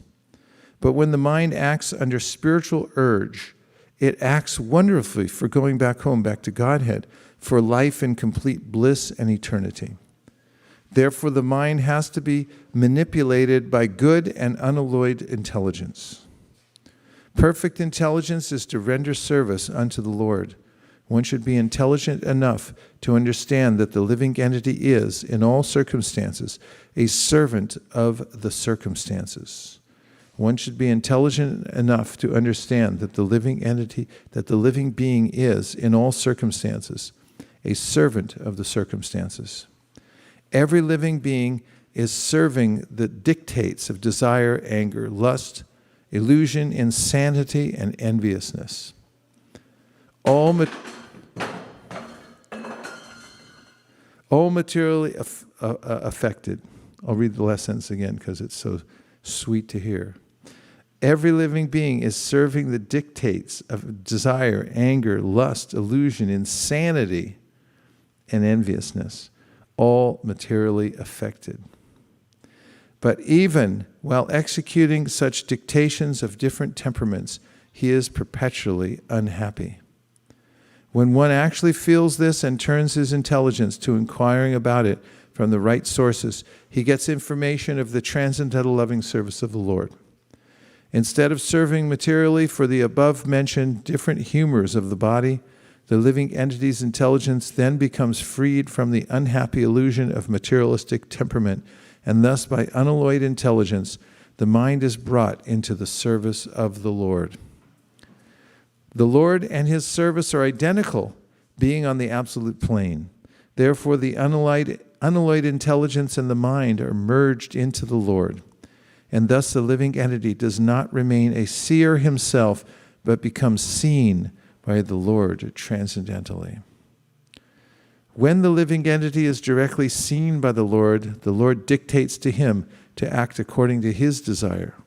And when the living entity follows him perfectly, the living entity ceases to discharge any other duty for his illusory satisfaction. In his pure unalloyed state, the living being attains the full stage of full bliss, labdho pashanti, and ceases all material hankerings. We'll take a couple of reflections or questions. And you can turn the Zoom room back on. What did you hear that stuck in your mind that you can relate back? Hare Krishna. Yes, Devavrata. I was appreciating this point about one should be intelligent enough to understand that the living entity is, in all circumstances, a servant of the circumstances. And I was just appreciating that because I've been in a circumstance where I've definitely been the servant of the circumstance. Yeah, that's partly the meaning of marginal. Whatever situation we get in, we're molded by that circumstance. And because it's our constitutional position to serve, in every circumstance, we take up serving the circumstance. So it's best to prearrange what one's circumstance will be by tanama rupa charitaru sikirtananu smityo karmena rasanamanasiniyoja, being organized around the principle of hearing and chanting and being around those who hear and chant. Thank you. Can I reflect on what you just said? Yes. Yeah, just to kind of amend what I was saying, I've been in a circumstance where I really have no control over what's happening externally, but I have been able to stay connected with transcendental vibration.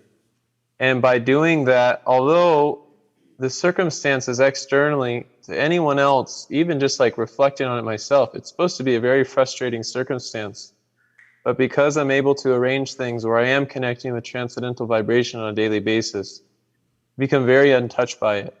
It's like that verse in the Bhagavad Gita, like a lotus above the muddy water. You just become, the water just rushes off. So thank you for bringing that point up, Burma. Now you got my curiosity. I think I'll ask you afterwards where you are right now. And by the way, everyone, welcome to ISV. We're open 24 hours, 7 days a week now. Hare Krishna. Hare Krishna. Hare Krishna, Bali Prabhu. I think the amazing part was like you are describing canto, how to remember Krishna's lotus feet and his chest. There is more purification than jumping into like 10th canto, at least the 5th chapter, how Prabhupada wanted to really ensure that we assimilate all the knowledge from canto 1 to 9, read multiple times, then we are qualified to read 10th canto. That was very good realization from my end. Hare Krishna. Hare Krishna. Yeah, so we've been noting the gentle, gradual process through which Shukadeva Goswami is taking us from impersonalism and gradually coming into focus, noticing the various assets of the material world, and don't they come from a benevolent source? Aren't they providing you? Aren't the animals being taken care of, and so forth? And then coming to the more focused meditation on the Supersoul, and then coming to the very personal meditation on the personality of Godhead, and so forth. And also, we heard that Prabhupada said that meditating on the deity for the Vaishnavas is the way in which we purify the mind. Of course, we can always see Krishna in the Virat Rupa, but he's so fully present in the deity, and the Archa form so mercifully appeared in that form. If you go to the temple and you just sit and look at the deity, he'll never complain, say, "Stop staring at me." On the contrary, one will feel more and more reciprocation from the deity by just directing one's attention on the form of the Lord. It's palpable. Palpable and visceral. Yes. So, as Devavrata said. So in the purport of verse 14, Prabhupada says, the living entities are also his marginal potency, and by their own choice, they can live in either the transcendental or material worlds. And I found this very interesting because if Krishna is so powerful that he can create the material world and the spiritual world and us, why is it that he cannot also create our minds in such a way that we're automatically attracted to him? But it harps on the fact that a relationship, or true relationship, is based on this component of choice and free will. And by having that, we are given this opportunity to build a true loving relationship with the Lord. And that's something that even he cherishes and he gives us the opportunity to do beyond his own power of being able to create all these worlds. So I thought that was very powerful. Thank you, Priya, for elucidating that important philosophical point. Thank you. Yes. In this last purport which you read, it talks about the mind, and I like that place where Prabhupada says, A little closer. When mind acts under spiritual urge, it acts wonderfully for going back home, back to Godhead, for life in complete bliss and eternity. So the mind can be, it's not that it's always revolting. It can be brought under the spiritual urge. And we have to turn the corner because we know how active the mind is at pursuing matter. And when we come through this anartha nivritti, and we are able to then transfer that enthusiasm we have for acquiring profit to understanding that all profit comes from our devotional service and serving the Lord, then it's all good. There's no risk and there's no hindrance to our progress at any time. And it's not well understood because most people think that the solution to the troublesome senses is to stop them altogether. And here at the outset of Srimad Bhagavatam, we find that no, you have to transfer your attention elsewhere. Prabhupada begins with that in the introduction of the Bhagavad Gita as it is also. He said the Vedic literatures are there to transfer our intelligence from reading mundane subject matter to transcendental subject matter. And that's one of the great benefits of the Krishna consciousness movement. It's one of the only movements that not only teach that it's a matter of redirecting one's attention, but also give the subject matter and the forms to which one can direct one's attention. Other people don't have that because they're not well informed through the Srimad Bhagavatam. Oh yes, Radhakripa Prabhu. Hare Krishna Maharaj. Maharaj, when you are reading the purport of Srila Prabhupada, somehow I started thinking about how Prabhupada took so much pain for us in the middle of the night. I was just thinking about how, by reading a one verse itself, then explaining to a depth so that we can understand. I was just feeling like, and we owe it to him. He has done so much for us. I hope it's very difficult to what he has done for us, but at least by paying attention to what he has said, that itself could satisfy maybe a little bit him we value. So I was really appreciating and thanking Prabhupada for his tireless work which he has done for all of us. So, thank you. In fact, it's mentioned that Prabhupada mentions in a purport that we have a debt to the rishis and all the sampradaya who have painstakingly passed down this information to us, and so we should repay it. A realization I've had in the same vein as what you're mentioning is in realizing how much Prabhupada gave his life and energy and sacrificed to write these books, although one may not be able to write such books or give such energy to writing. We can certainly try to give that same kind of energy to reading them. And that's specifically one of the things he asked us to do. And if we try to increase the duration and the intensity through which we hear Prabhupada's books, then that's a perfect relationship, because he spoke them and wrote them and asked us to read them. Prabhu. Hare Krishna Maharaj. I like two phrases that Prabhupada used in the purports. One where he is describing the anarthas. He says artificially acquired. They're not natural. And the other place where he's describing the material world is not fit place for the jiva, is unfettered condition. Yeah. Yeah. Very poetical and helpful concepts, aren't they? Yeah. Artificial desires. Yes. And we have Gandharvika before we go back to our reading.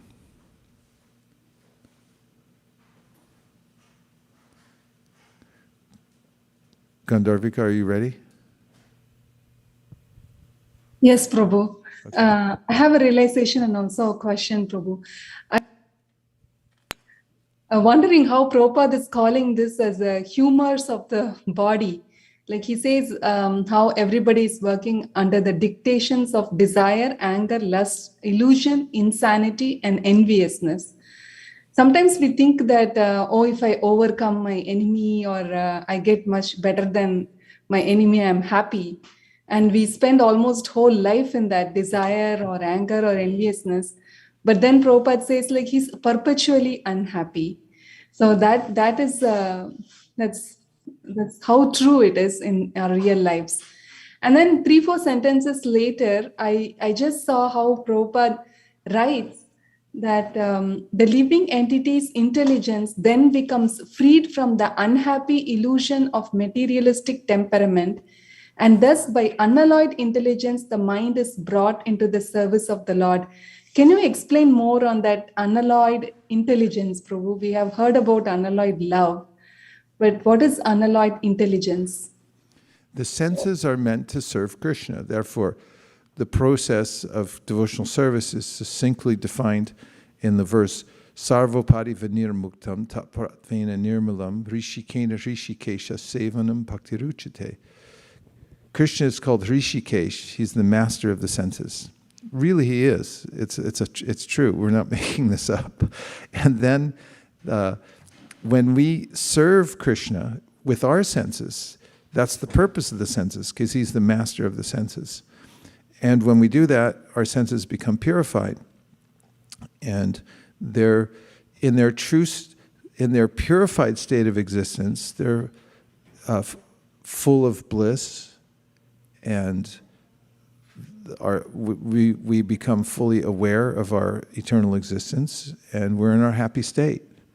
So intelligence is there, but it gets covered by this principle of upadi. The example that Rupa Goswami gives is a clear crystal. When you put a red rose next to it, the crystal appears to be red. And it's not red, it just appears that way. So when our intelligence is in contact with matter and we're directing it towards material enjoyment rather than serving the master of the senses, then it's tinged and it causes us all this consternation. But when we become purified through serving in the practice of devotional service, and gradually our intelligence becomes invigorated. In fact, it's mentioned in the first canto, second chapter, that man whose mind has become enlivened by devotional service, evam prasanna manaso, bhagavad bhakti yogata, it becomes joyful. Because now the intelligence is free to think of how to serve Krishna, and there's no limitation to it.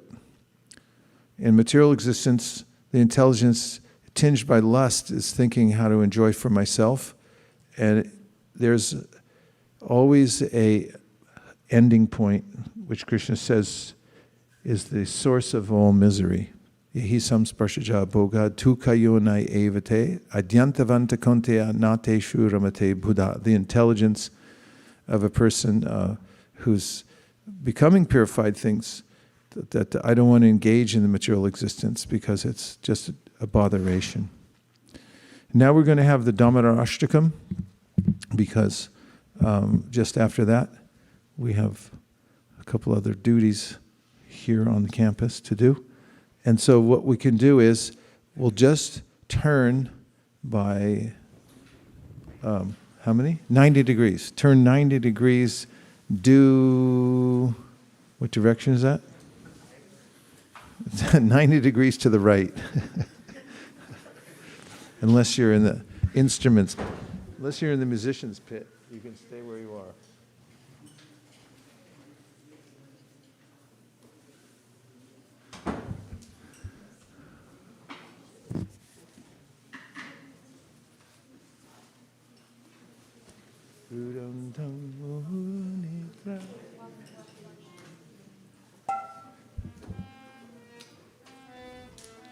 Shastrasar.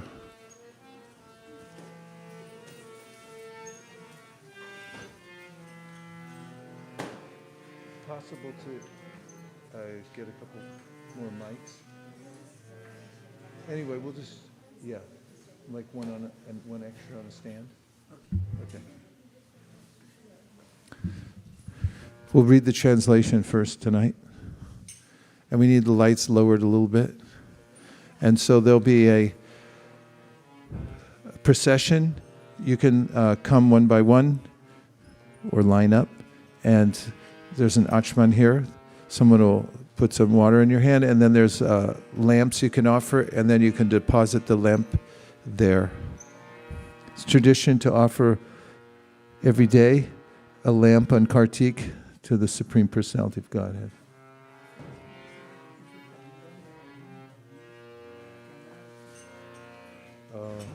We'll turn it up a little more, but not all the way, if possible. Thank you. Translation.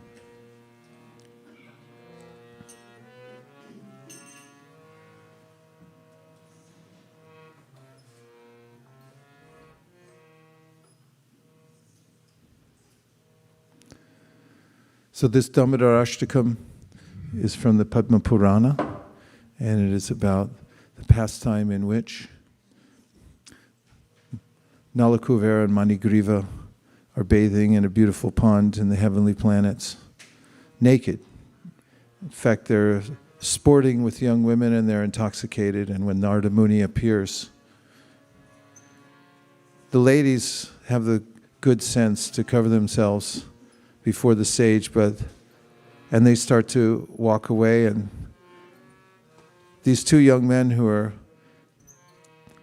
sons of the richest person in the neighborhood, Kuvera, is like, whoa, hey, where are you going? We're just getting started here. And they're irreverent in front of Narada Muni, who then, to purify them, gives them a curse, which is you take birth as twin Arjun trees in the courtyard of Nanda Maharaj. Then he gives, along with that, the benediction that when Krishna appears, he will liberate you from the trees and you'll have his association. So in the fulfillment of that, one day when Yashoda is boiling milk on the stove, which by the way is a very special kind of milk, which was procured by Nanda Maharaj getting the best of cows and the best of all grass so they could get the best of all milk for Krishna. And as Mother Yashoda goes to attend to the milk, which is boiling over on the stove, she puts down the baby Krishna, who becomes angry for having been neglected. And then he breaks the butter pot in the house, feeds the butter to the monkeys, and noticing that he's left some forensic evidence of his crime. In fear, he leaves the house, and Mother Yashoda comes looking for him and notices how agitated he is. So her intention is to mildly chastise him, but then to tie him up so that he doesn't flee here, there, and everywhere and get into worse trouble. So as she's chasing after him, the sages are noting that although the Supreme Personality of Godhead is known as Ajita, he can't be conquered by anyone. He allows himself to be conquered by Mother Yashoda, but not right away. When she catches him, she attempts to tie him to a wooden grinding mortar. And as she does so, she notices that the rope that she's using is 2 inches too short. The village women are looking over and laughing and saying, you're Krishna. He's doing something again. But they try to help by bringing even more rope, ribbons from their hair. They're tying more onto the rope, making it longer, but it's always 2 inches too short. But as Krishna sees that Yashoda is perspiring in her endeavor to lovingly tie him up, he acquiesces and allows himself to be tied. And this is one of the tenets of the teachings of Sri Chaitanya Mahaprabhu, Nayam Sukhapo Bhagavan, Dehinam Gopika Sutta, that only by pure devotional service does Krishna agree to be subservient to his devotees out of pure love. And by no other method, by jnana or yoga. If you need to turn the lights up, it's okay. Whatever you need to do. And so this song is a celebration of that pastime and of the process of pure devotional service. The childhood pastimes of Krishna are very rare. They happen only in Vrindavan because in Goloka Vrindavan, Krishna is not born, he's always existing. But in Gokula Vrindavan, Bhoma Vrindavan, earthly Vrindavan, Krishna takes his birth and lives like an ordinary child, and he performs these childhood pastimes. So it's especially relishable for pure devotees to remember his childhood pastimes and to remember this specific pastime of Mother Yashoda tying him to the grinding mortar. So now we won't read the translation. Namam Ishvaram Sakchit Ananda Rupam Lasat Kundalam Gokule Brajamanam.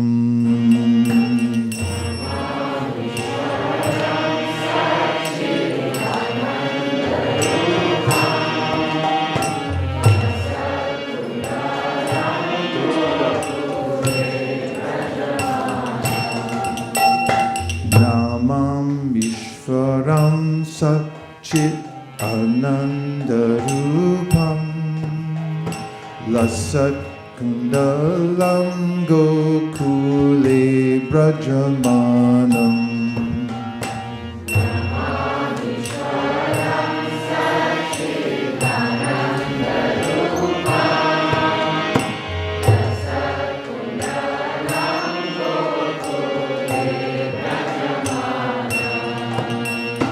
Yashoda Piyo Lukala Dhavamanam Param Rishnam Madhyanta Todrutya Gopya.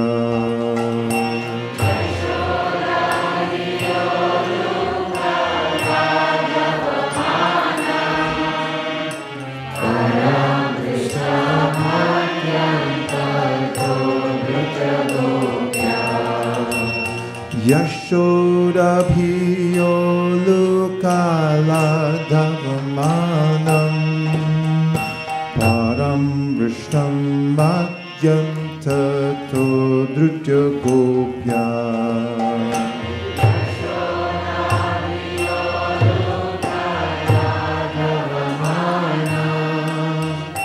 Param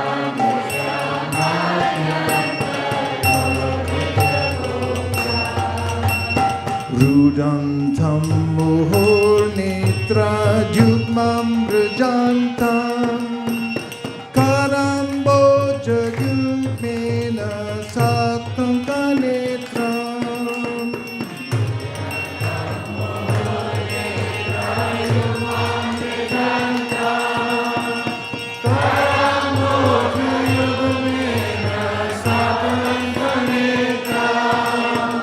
Rudam tambuhu netra jugmam brajantam karamboja yugmena satam kanetram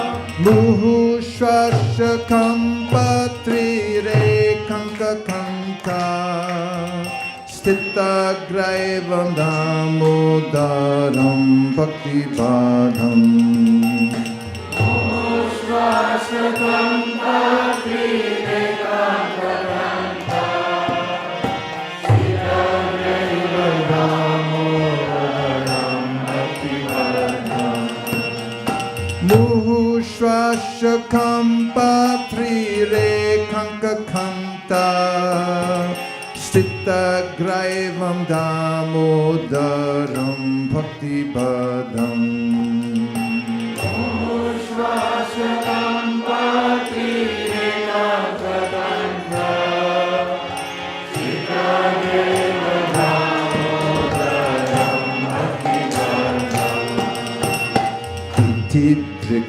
Swalila Bhirananda Kunde Swagosham Nimajjantamakhyapayantam Tidrik Swalila Bhirananda Kunde Swagosham Nimajjantamakhyapayantam Tidrik Swalila Bhirananda Kunde Swagosham Nimajjantamakhyapayantam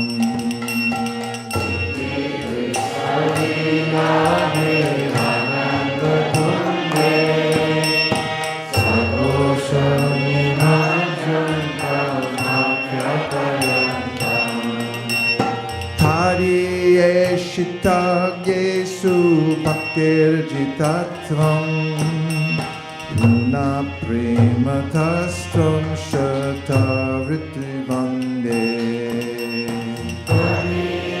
Shita Yesu Bhaktir Jitatvam Guna Prematastam Shata Ritrivande Tari Shita Geshu Bhaktir Jitatvam Guna Prematastam Shata Vritti Vande Shita Geshu Bhaktir Jitatvam Guna Prematastam Shata Vritti Vande Varam Deva Moksham Na Moksham Vadimba Nachanyam Prineyam Vareshara Piha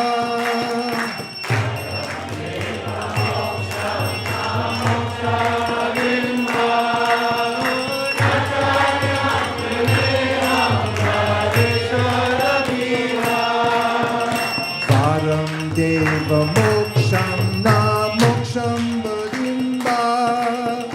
Nachanyam Prineyam Vareshara Piha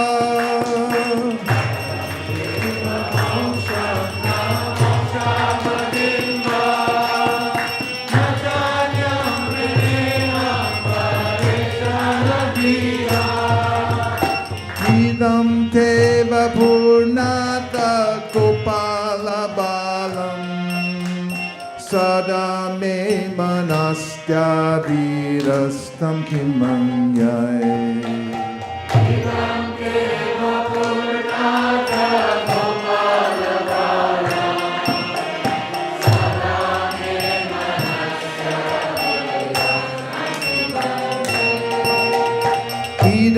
Madheva Purnata Gopala Balam Sada me manastya virastam kim anyay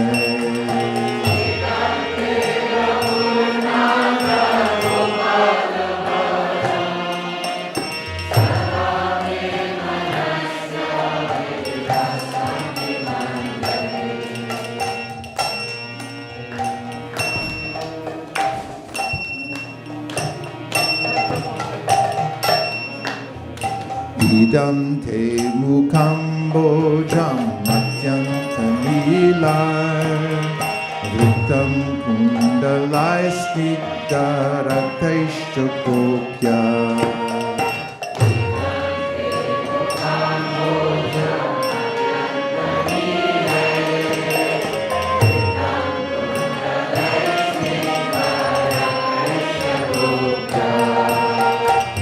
Idam te mukham bojam matyantamilai Vritam kundalai snigdharateshtakopya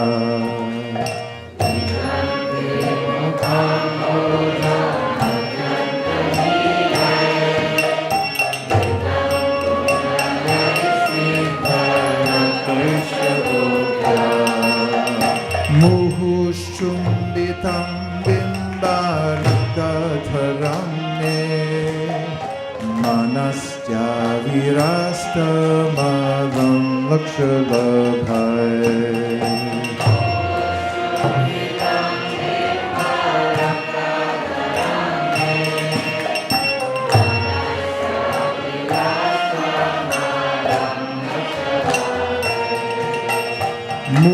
Muhushumbitam bimbaratadaram me Manastya virastamalam lakshalabhai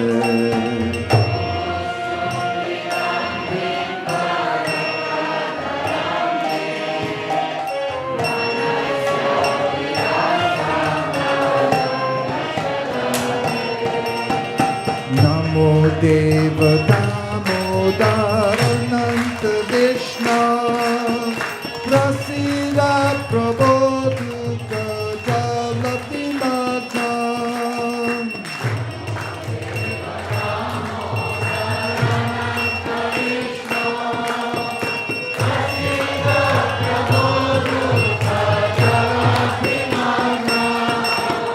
Namo Deva Damodarananta Vishna Prasida Prabodhuka Jalati Makam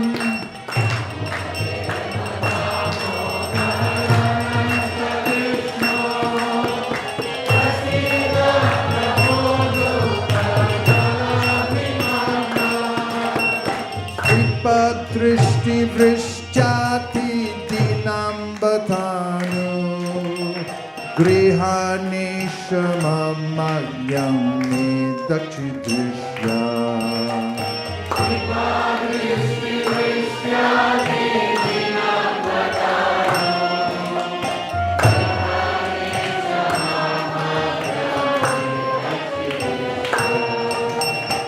Kripadrishti Vrishchati Dinam Batanu Grihanishamamalyam Nidachidrishya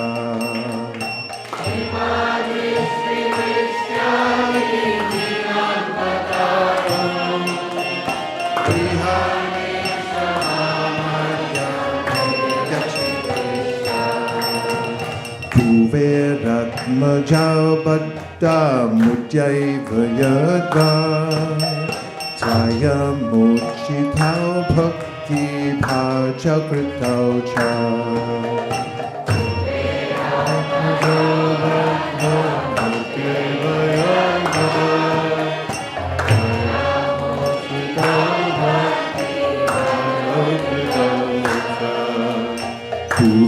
Kuveratmajao Bhatta Mutyaiva Yadva Tvaya Mochitao Bhakti Bhajakritao Cha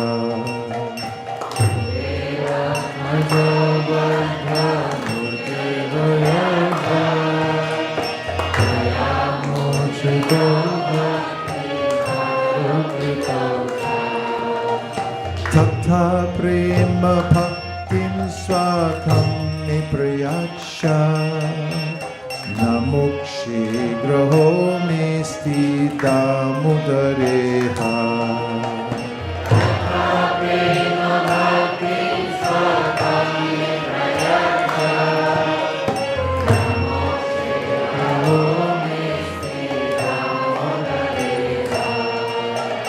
Tata prema bhaktim swakam niprayacha namukshi graho mesti damodareha.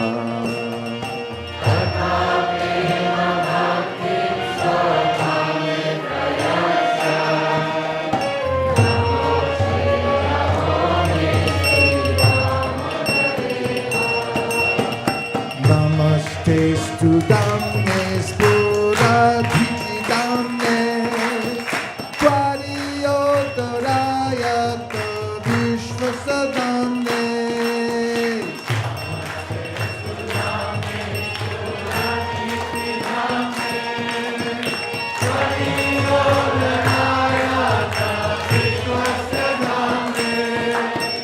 Namaste stu damne spura dhiti damne tvariyodoraya vishvasadamne.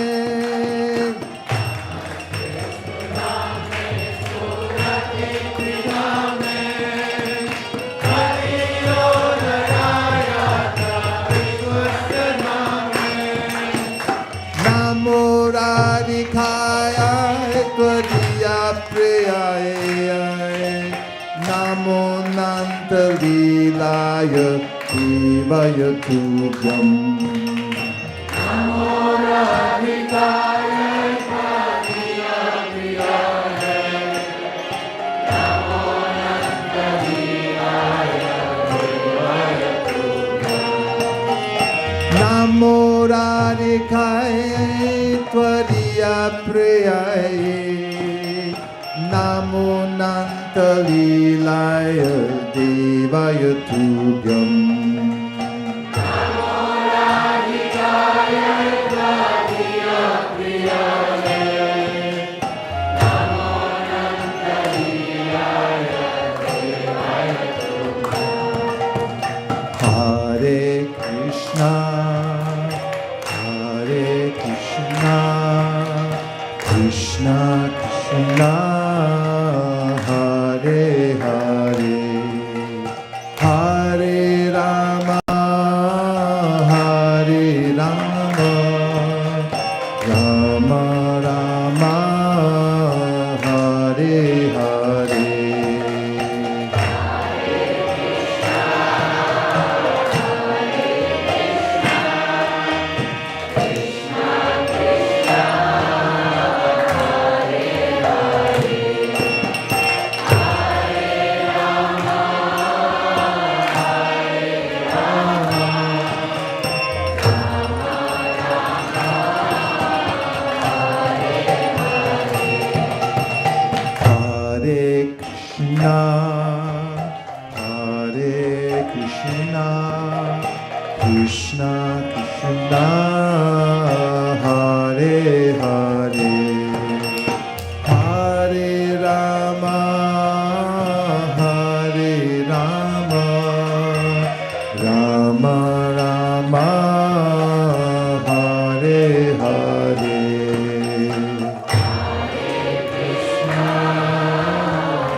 Krishna Krishna Hare Hare Hare Rama Hare Rama Rama Rama Hare Hare.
Krishna Hare Krishna Krishna Krishna Hare Hare Hare Rama Hare Rama Rama Rama Hare Hare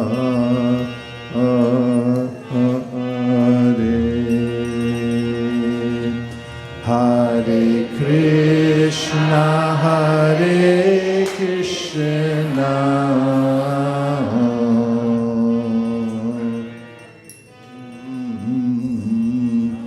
Krishna Krishna Hare Hare Hare Rama Hare Rama Rama Rama Hare Hare Hare Krishna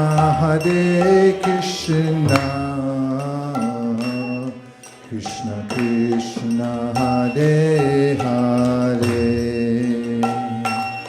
Hare Rama Hare Rama Rama Rama Hare Hare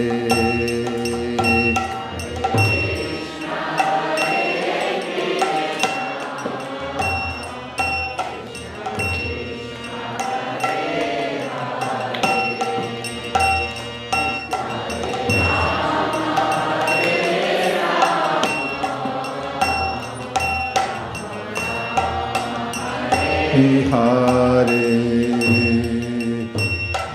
Krishna Hare Krishna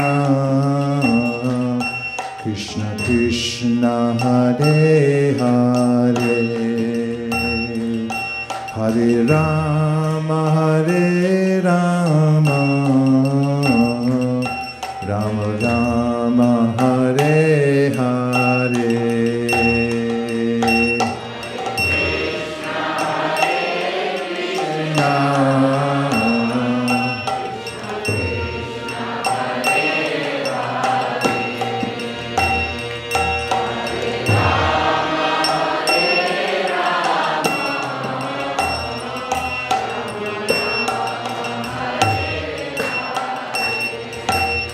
Hare Krishna Hare Krishna Krishna Krishna Hare Hare Hare Rama Hare Rama Rama Rama Hare Hare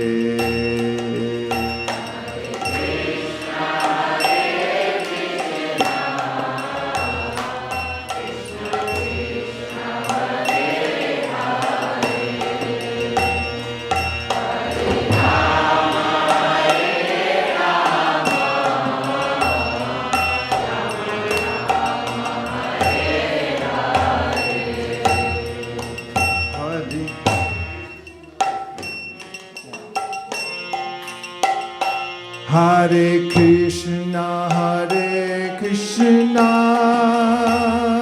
Krishna Krishna Hare Hare Hare Rama Hare Rama Rama Rama Hare Hare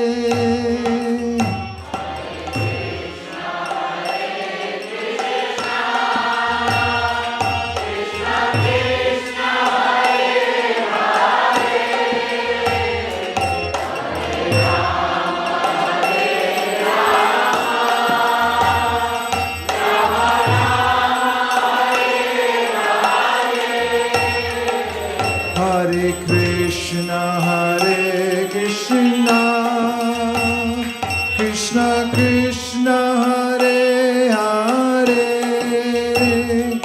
Hare Rama Hare Rama Rama Rama Hare Hare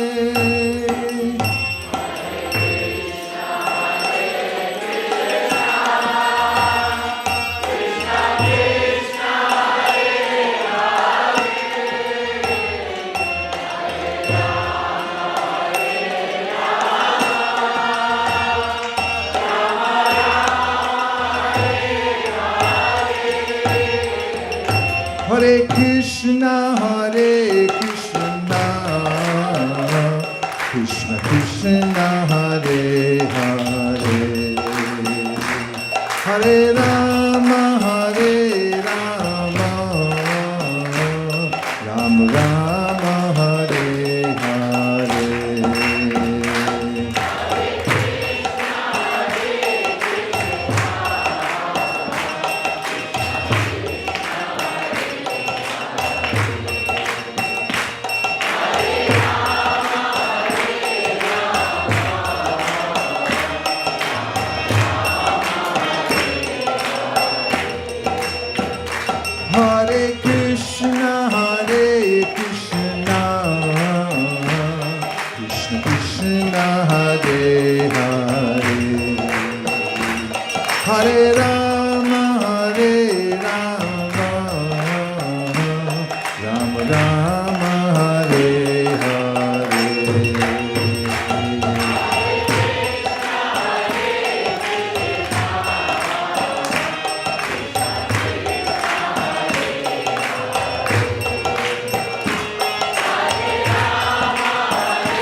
Hare Krishna,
Krishna Krishna, Hare Hare,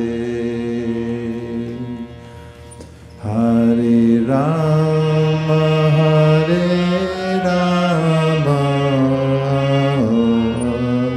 Rama Rama, Hare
Jai Go Premanande.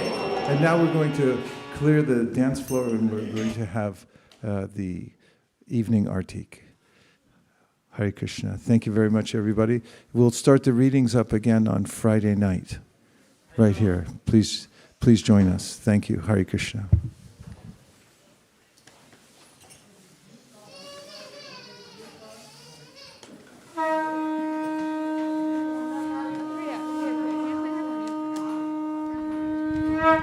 Marriage is singing, I think.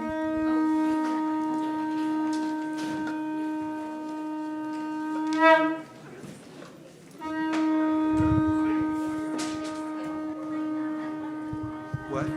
His Grace Vaisesika Prabhu ki. Srila Prabhupada ki. Bye.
Hare Krishna.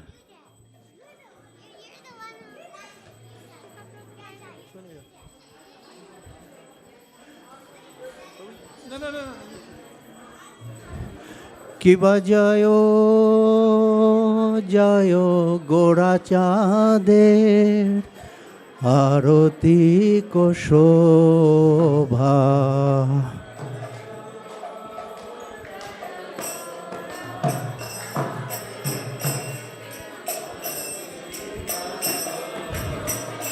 Kiba jayo jayo gora chade aroti ko shobha.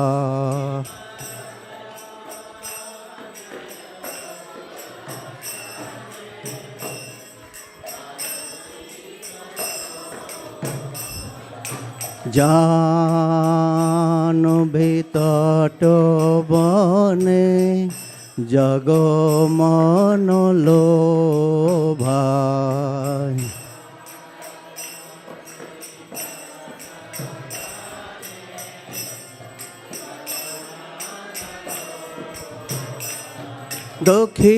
Dokhine nitai chand bame gadadharo.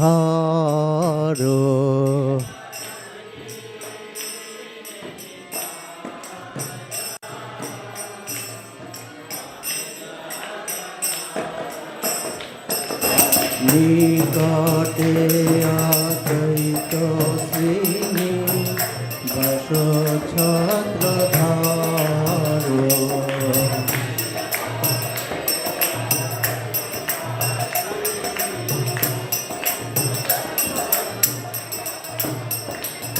Boshi asen gorachan ratno sinhasani.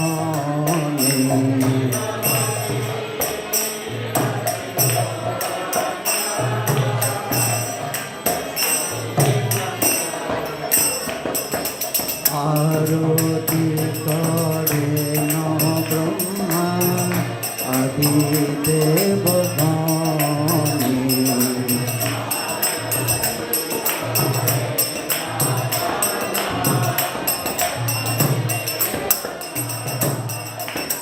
Naro hari adi kori chamoro tulayo.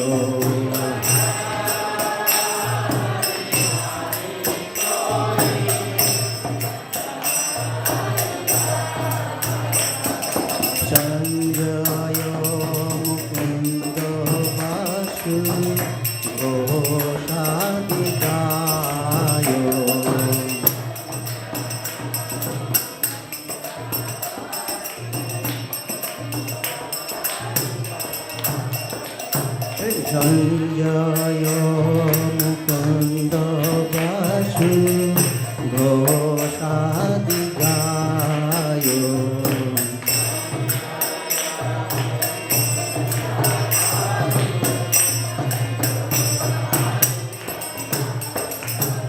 শঙ্খ বাজে ঘণ্টা বাজে বাজে করতাল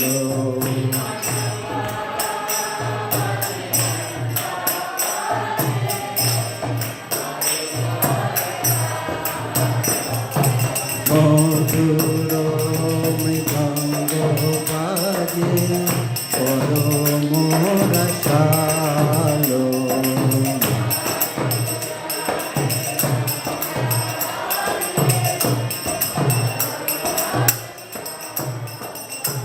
বহু কোটি চন্দ্র যিনি বদন উজ্জ্বল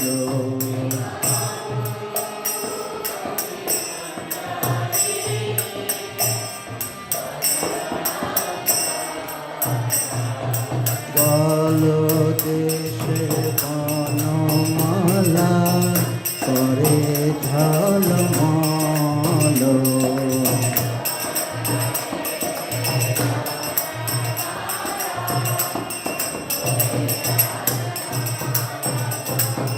গল দেশে বনমালা করে ঝলমল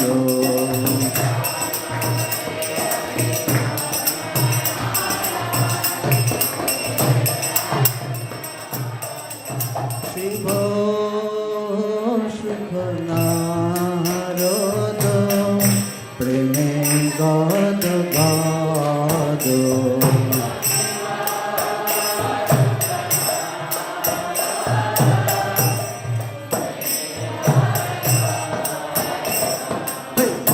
ভক্তি বিনোদ দেখে গৌরব সম্পদ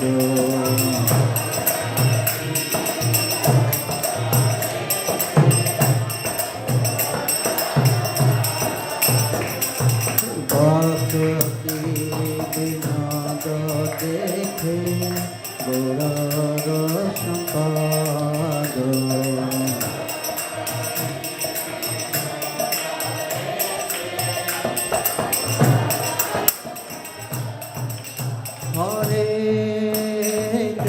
Hare Krishna, Krishna Krishna, Hare Hare, Hare Rama, Rama Rama, Hare Hare.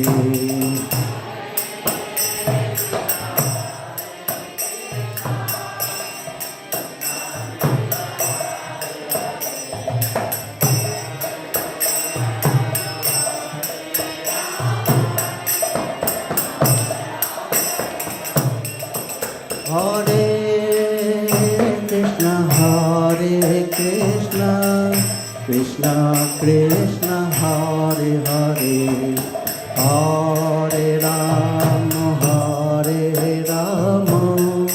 Rama Rama, Hare Hare.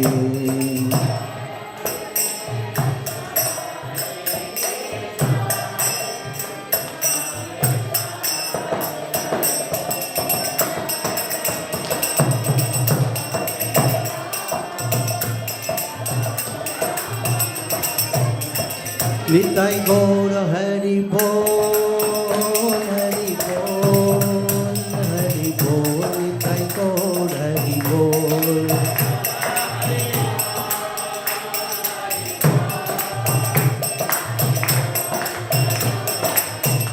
Nitai Gaura Hari Bol, Hari Bol, Hari Bol, Nitai Gaura Hari Bol.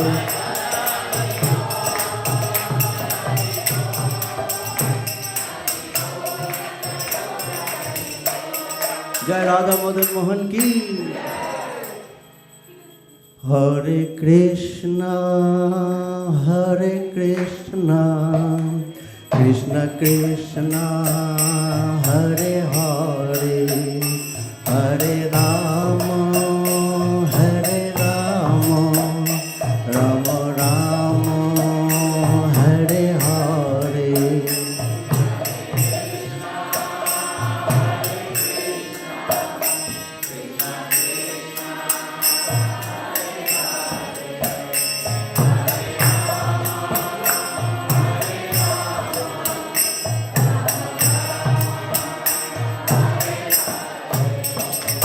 Hare Krishna, Krishna Krishna, Hare Hare, Hare Rama, Rama Rama, Hare Hare.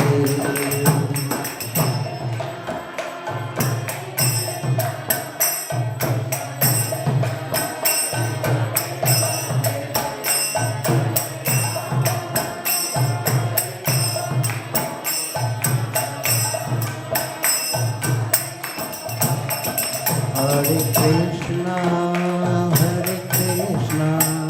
Krishna Krishna, Hare Hare, Hare Rama, Rama Rama, Hare Hare.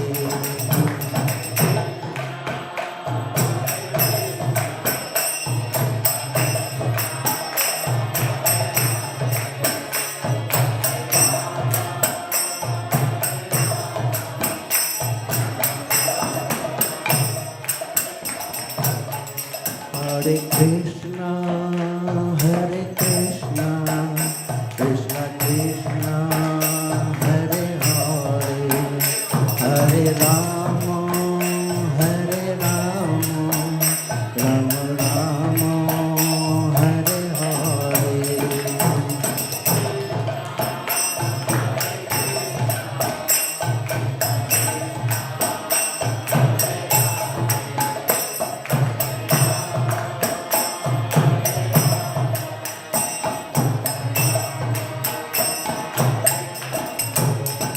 Hare Krishna, Krishna Krishna, Hare Hare, Hare Rama,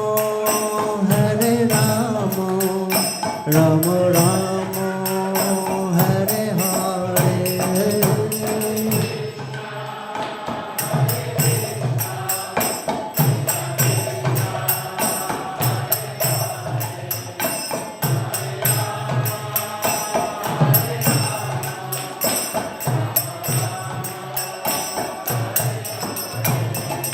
Hare Krishna, Krishna Krishna, Hare Hare, Hare Rama, Rama Rama, Hare Hare.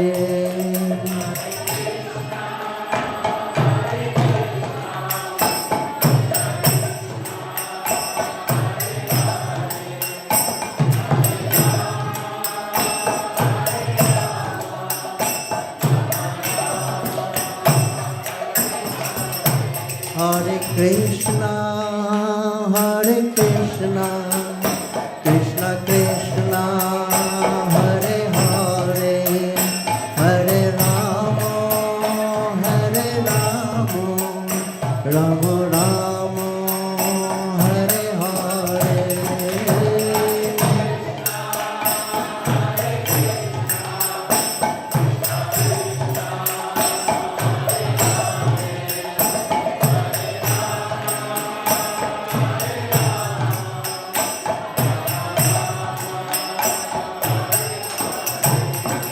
Hare Krishna, Krishna Krishna, Hare Hare, Hare Rama, Rama Rama, Hare Hare.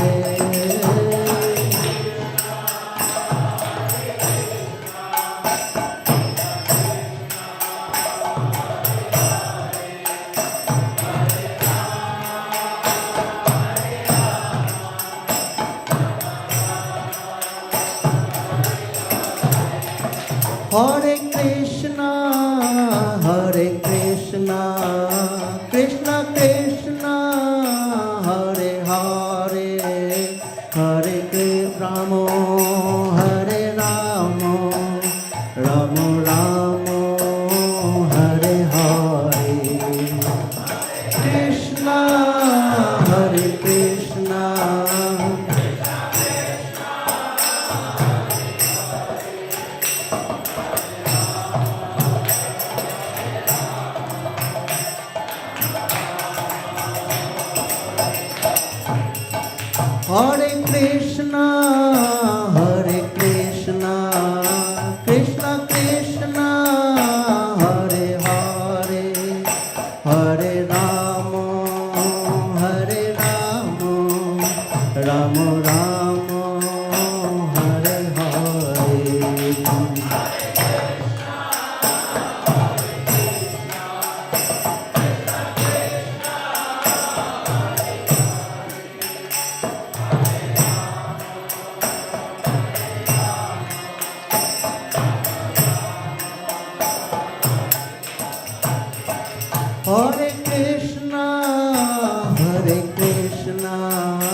Krishna, Hare Krishna, Krishna Krishna, Hare Hare, Hare Rama, Hare Rama, Rama Rama, Hare Hare.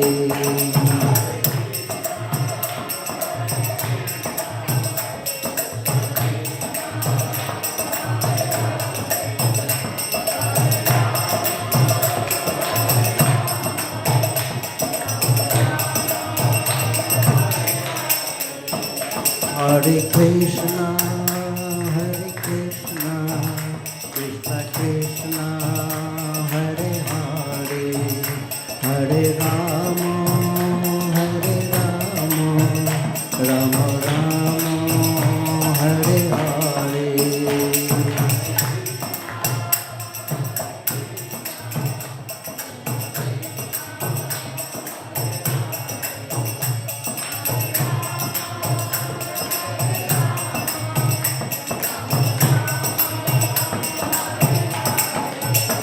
Hare Krishna, Hare Krishna, Krishna Krishna, Hare Hare, Hare Rama, Hare Rama, Rama Rama, Hare Hare.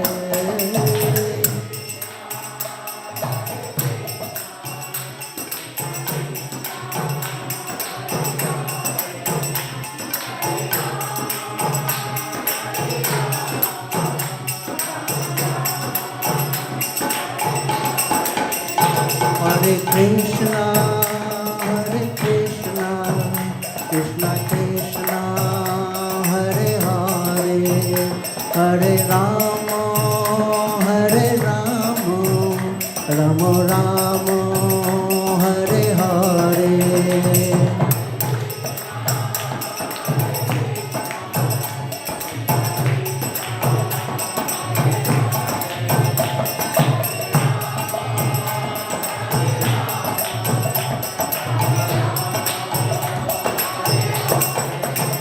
Hare Krishna, Hare Krishna, Krishna Krishna, Hare Hare, Hare Rama, Hare Rama, Rama Rama, Hare Hare.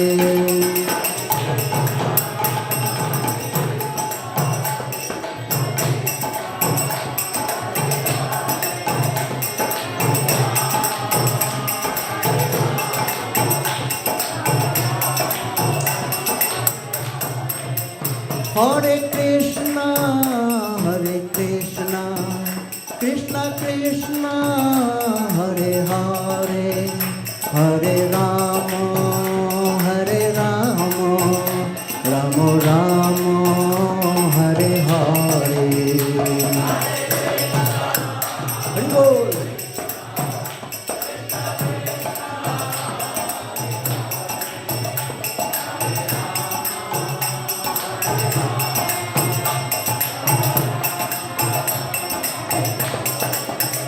Hare Krishna, Hare Krishna, Krishna Krishna, Hare Hare, Hare Rama, Hare Rama, Rama Rama, Hare Hare.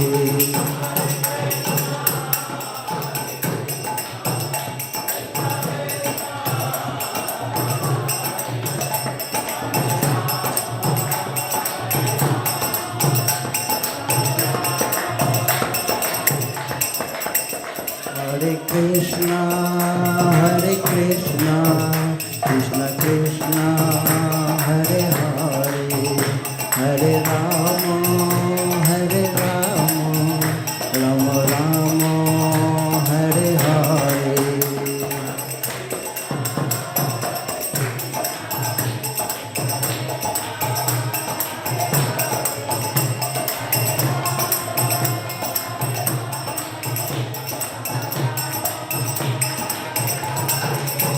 Hare Krishna, Hare Krishna, Krishna Krishna, Hare Hare, Hare Rama, Hare Rama,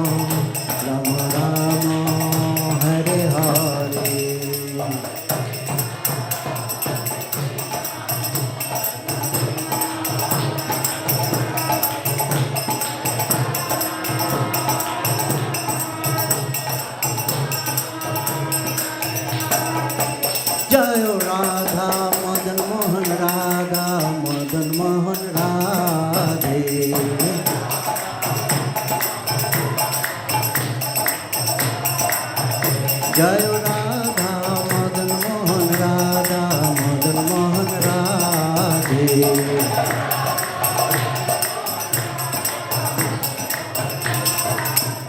जय गौरनिताई गौरनिताई गौरनिताई जय गौरनिताई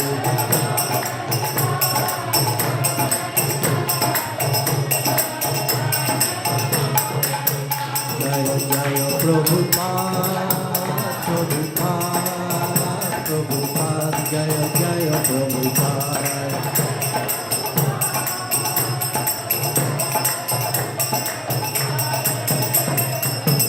जय जय प्रभुपाद प्रभुपाद प्रभुपाद जय जय Prabhupada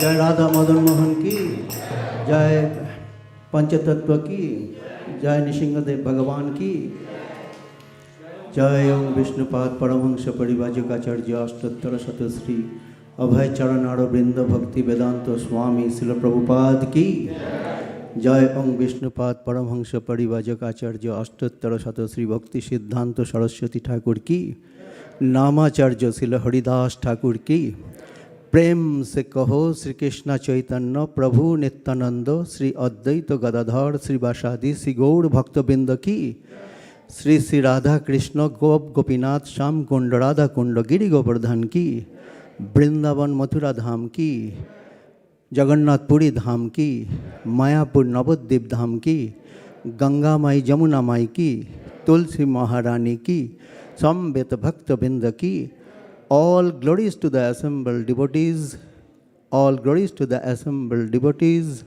all glories to the assembled devotees, all glories, Sri Guru Gauranga Jayata. Hare Krishna.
Jai Gaur Premanandi.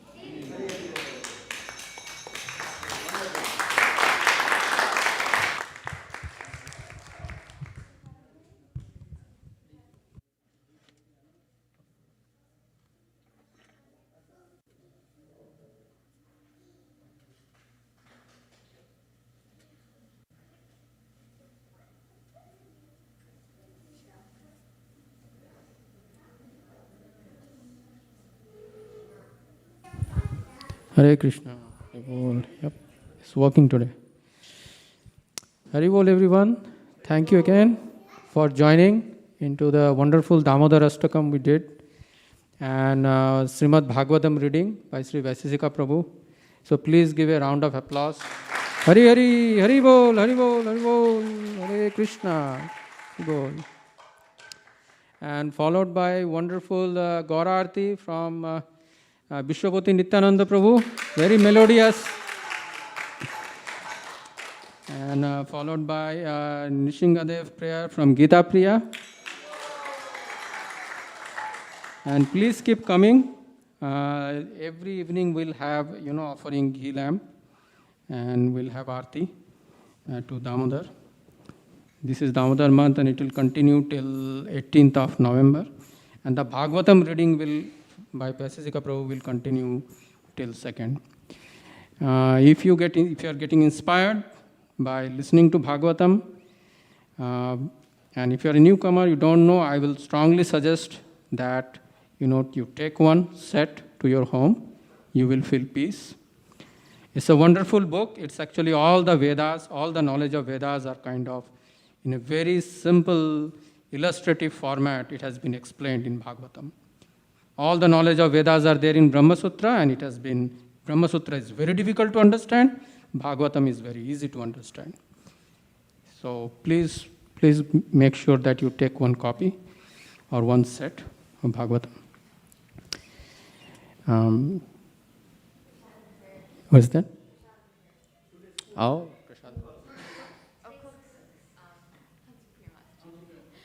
Prasadam today is cooked by Hangspriya Mataji, and Prasadam will be sung by Anusri. Please go ahead.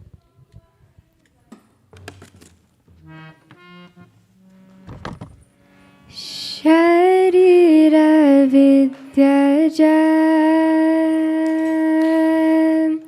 Jorindriyatahika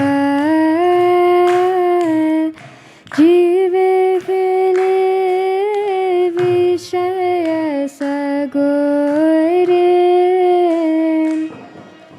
Dharmadhi Jivayati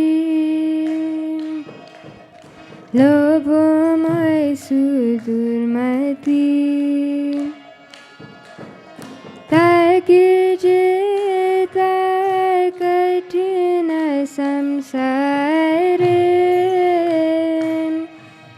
Krishna Varodayama Hori Vare Jivaja Aisa Prasadanadilo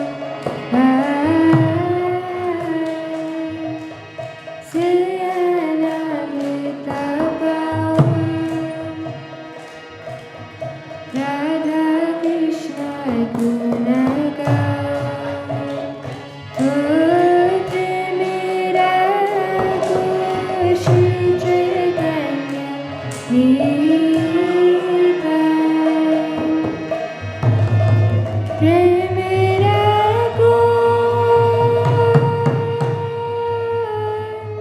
Goshi Chaitanya Nita Mahapashale Govinde Namo Dande Vishnu Sogapunyavatam Rajam Vispasani Vijayati Vishnuti Sarvajitani Narina Subhajayati Hasana Chita Suyasu Vitikaya Vitisha Shadgana Vasulanda Vichachita Krishna Vijayana Dasas Savaman Jayanayi Bhagavad Shri Mahaprasad Ki Nitai Gaura Haribo, Haribo, Nitai Gaura Haribo.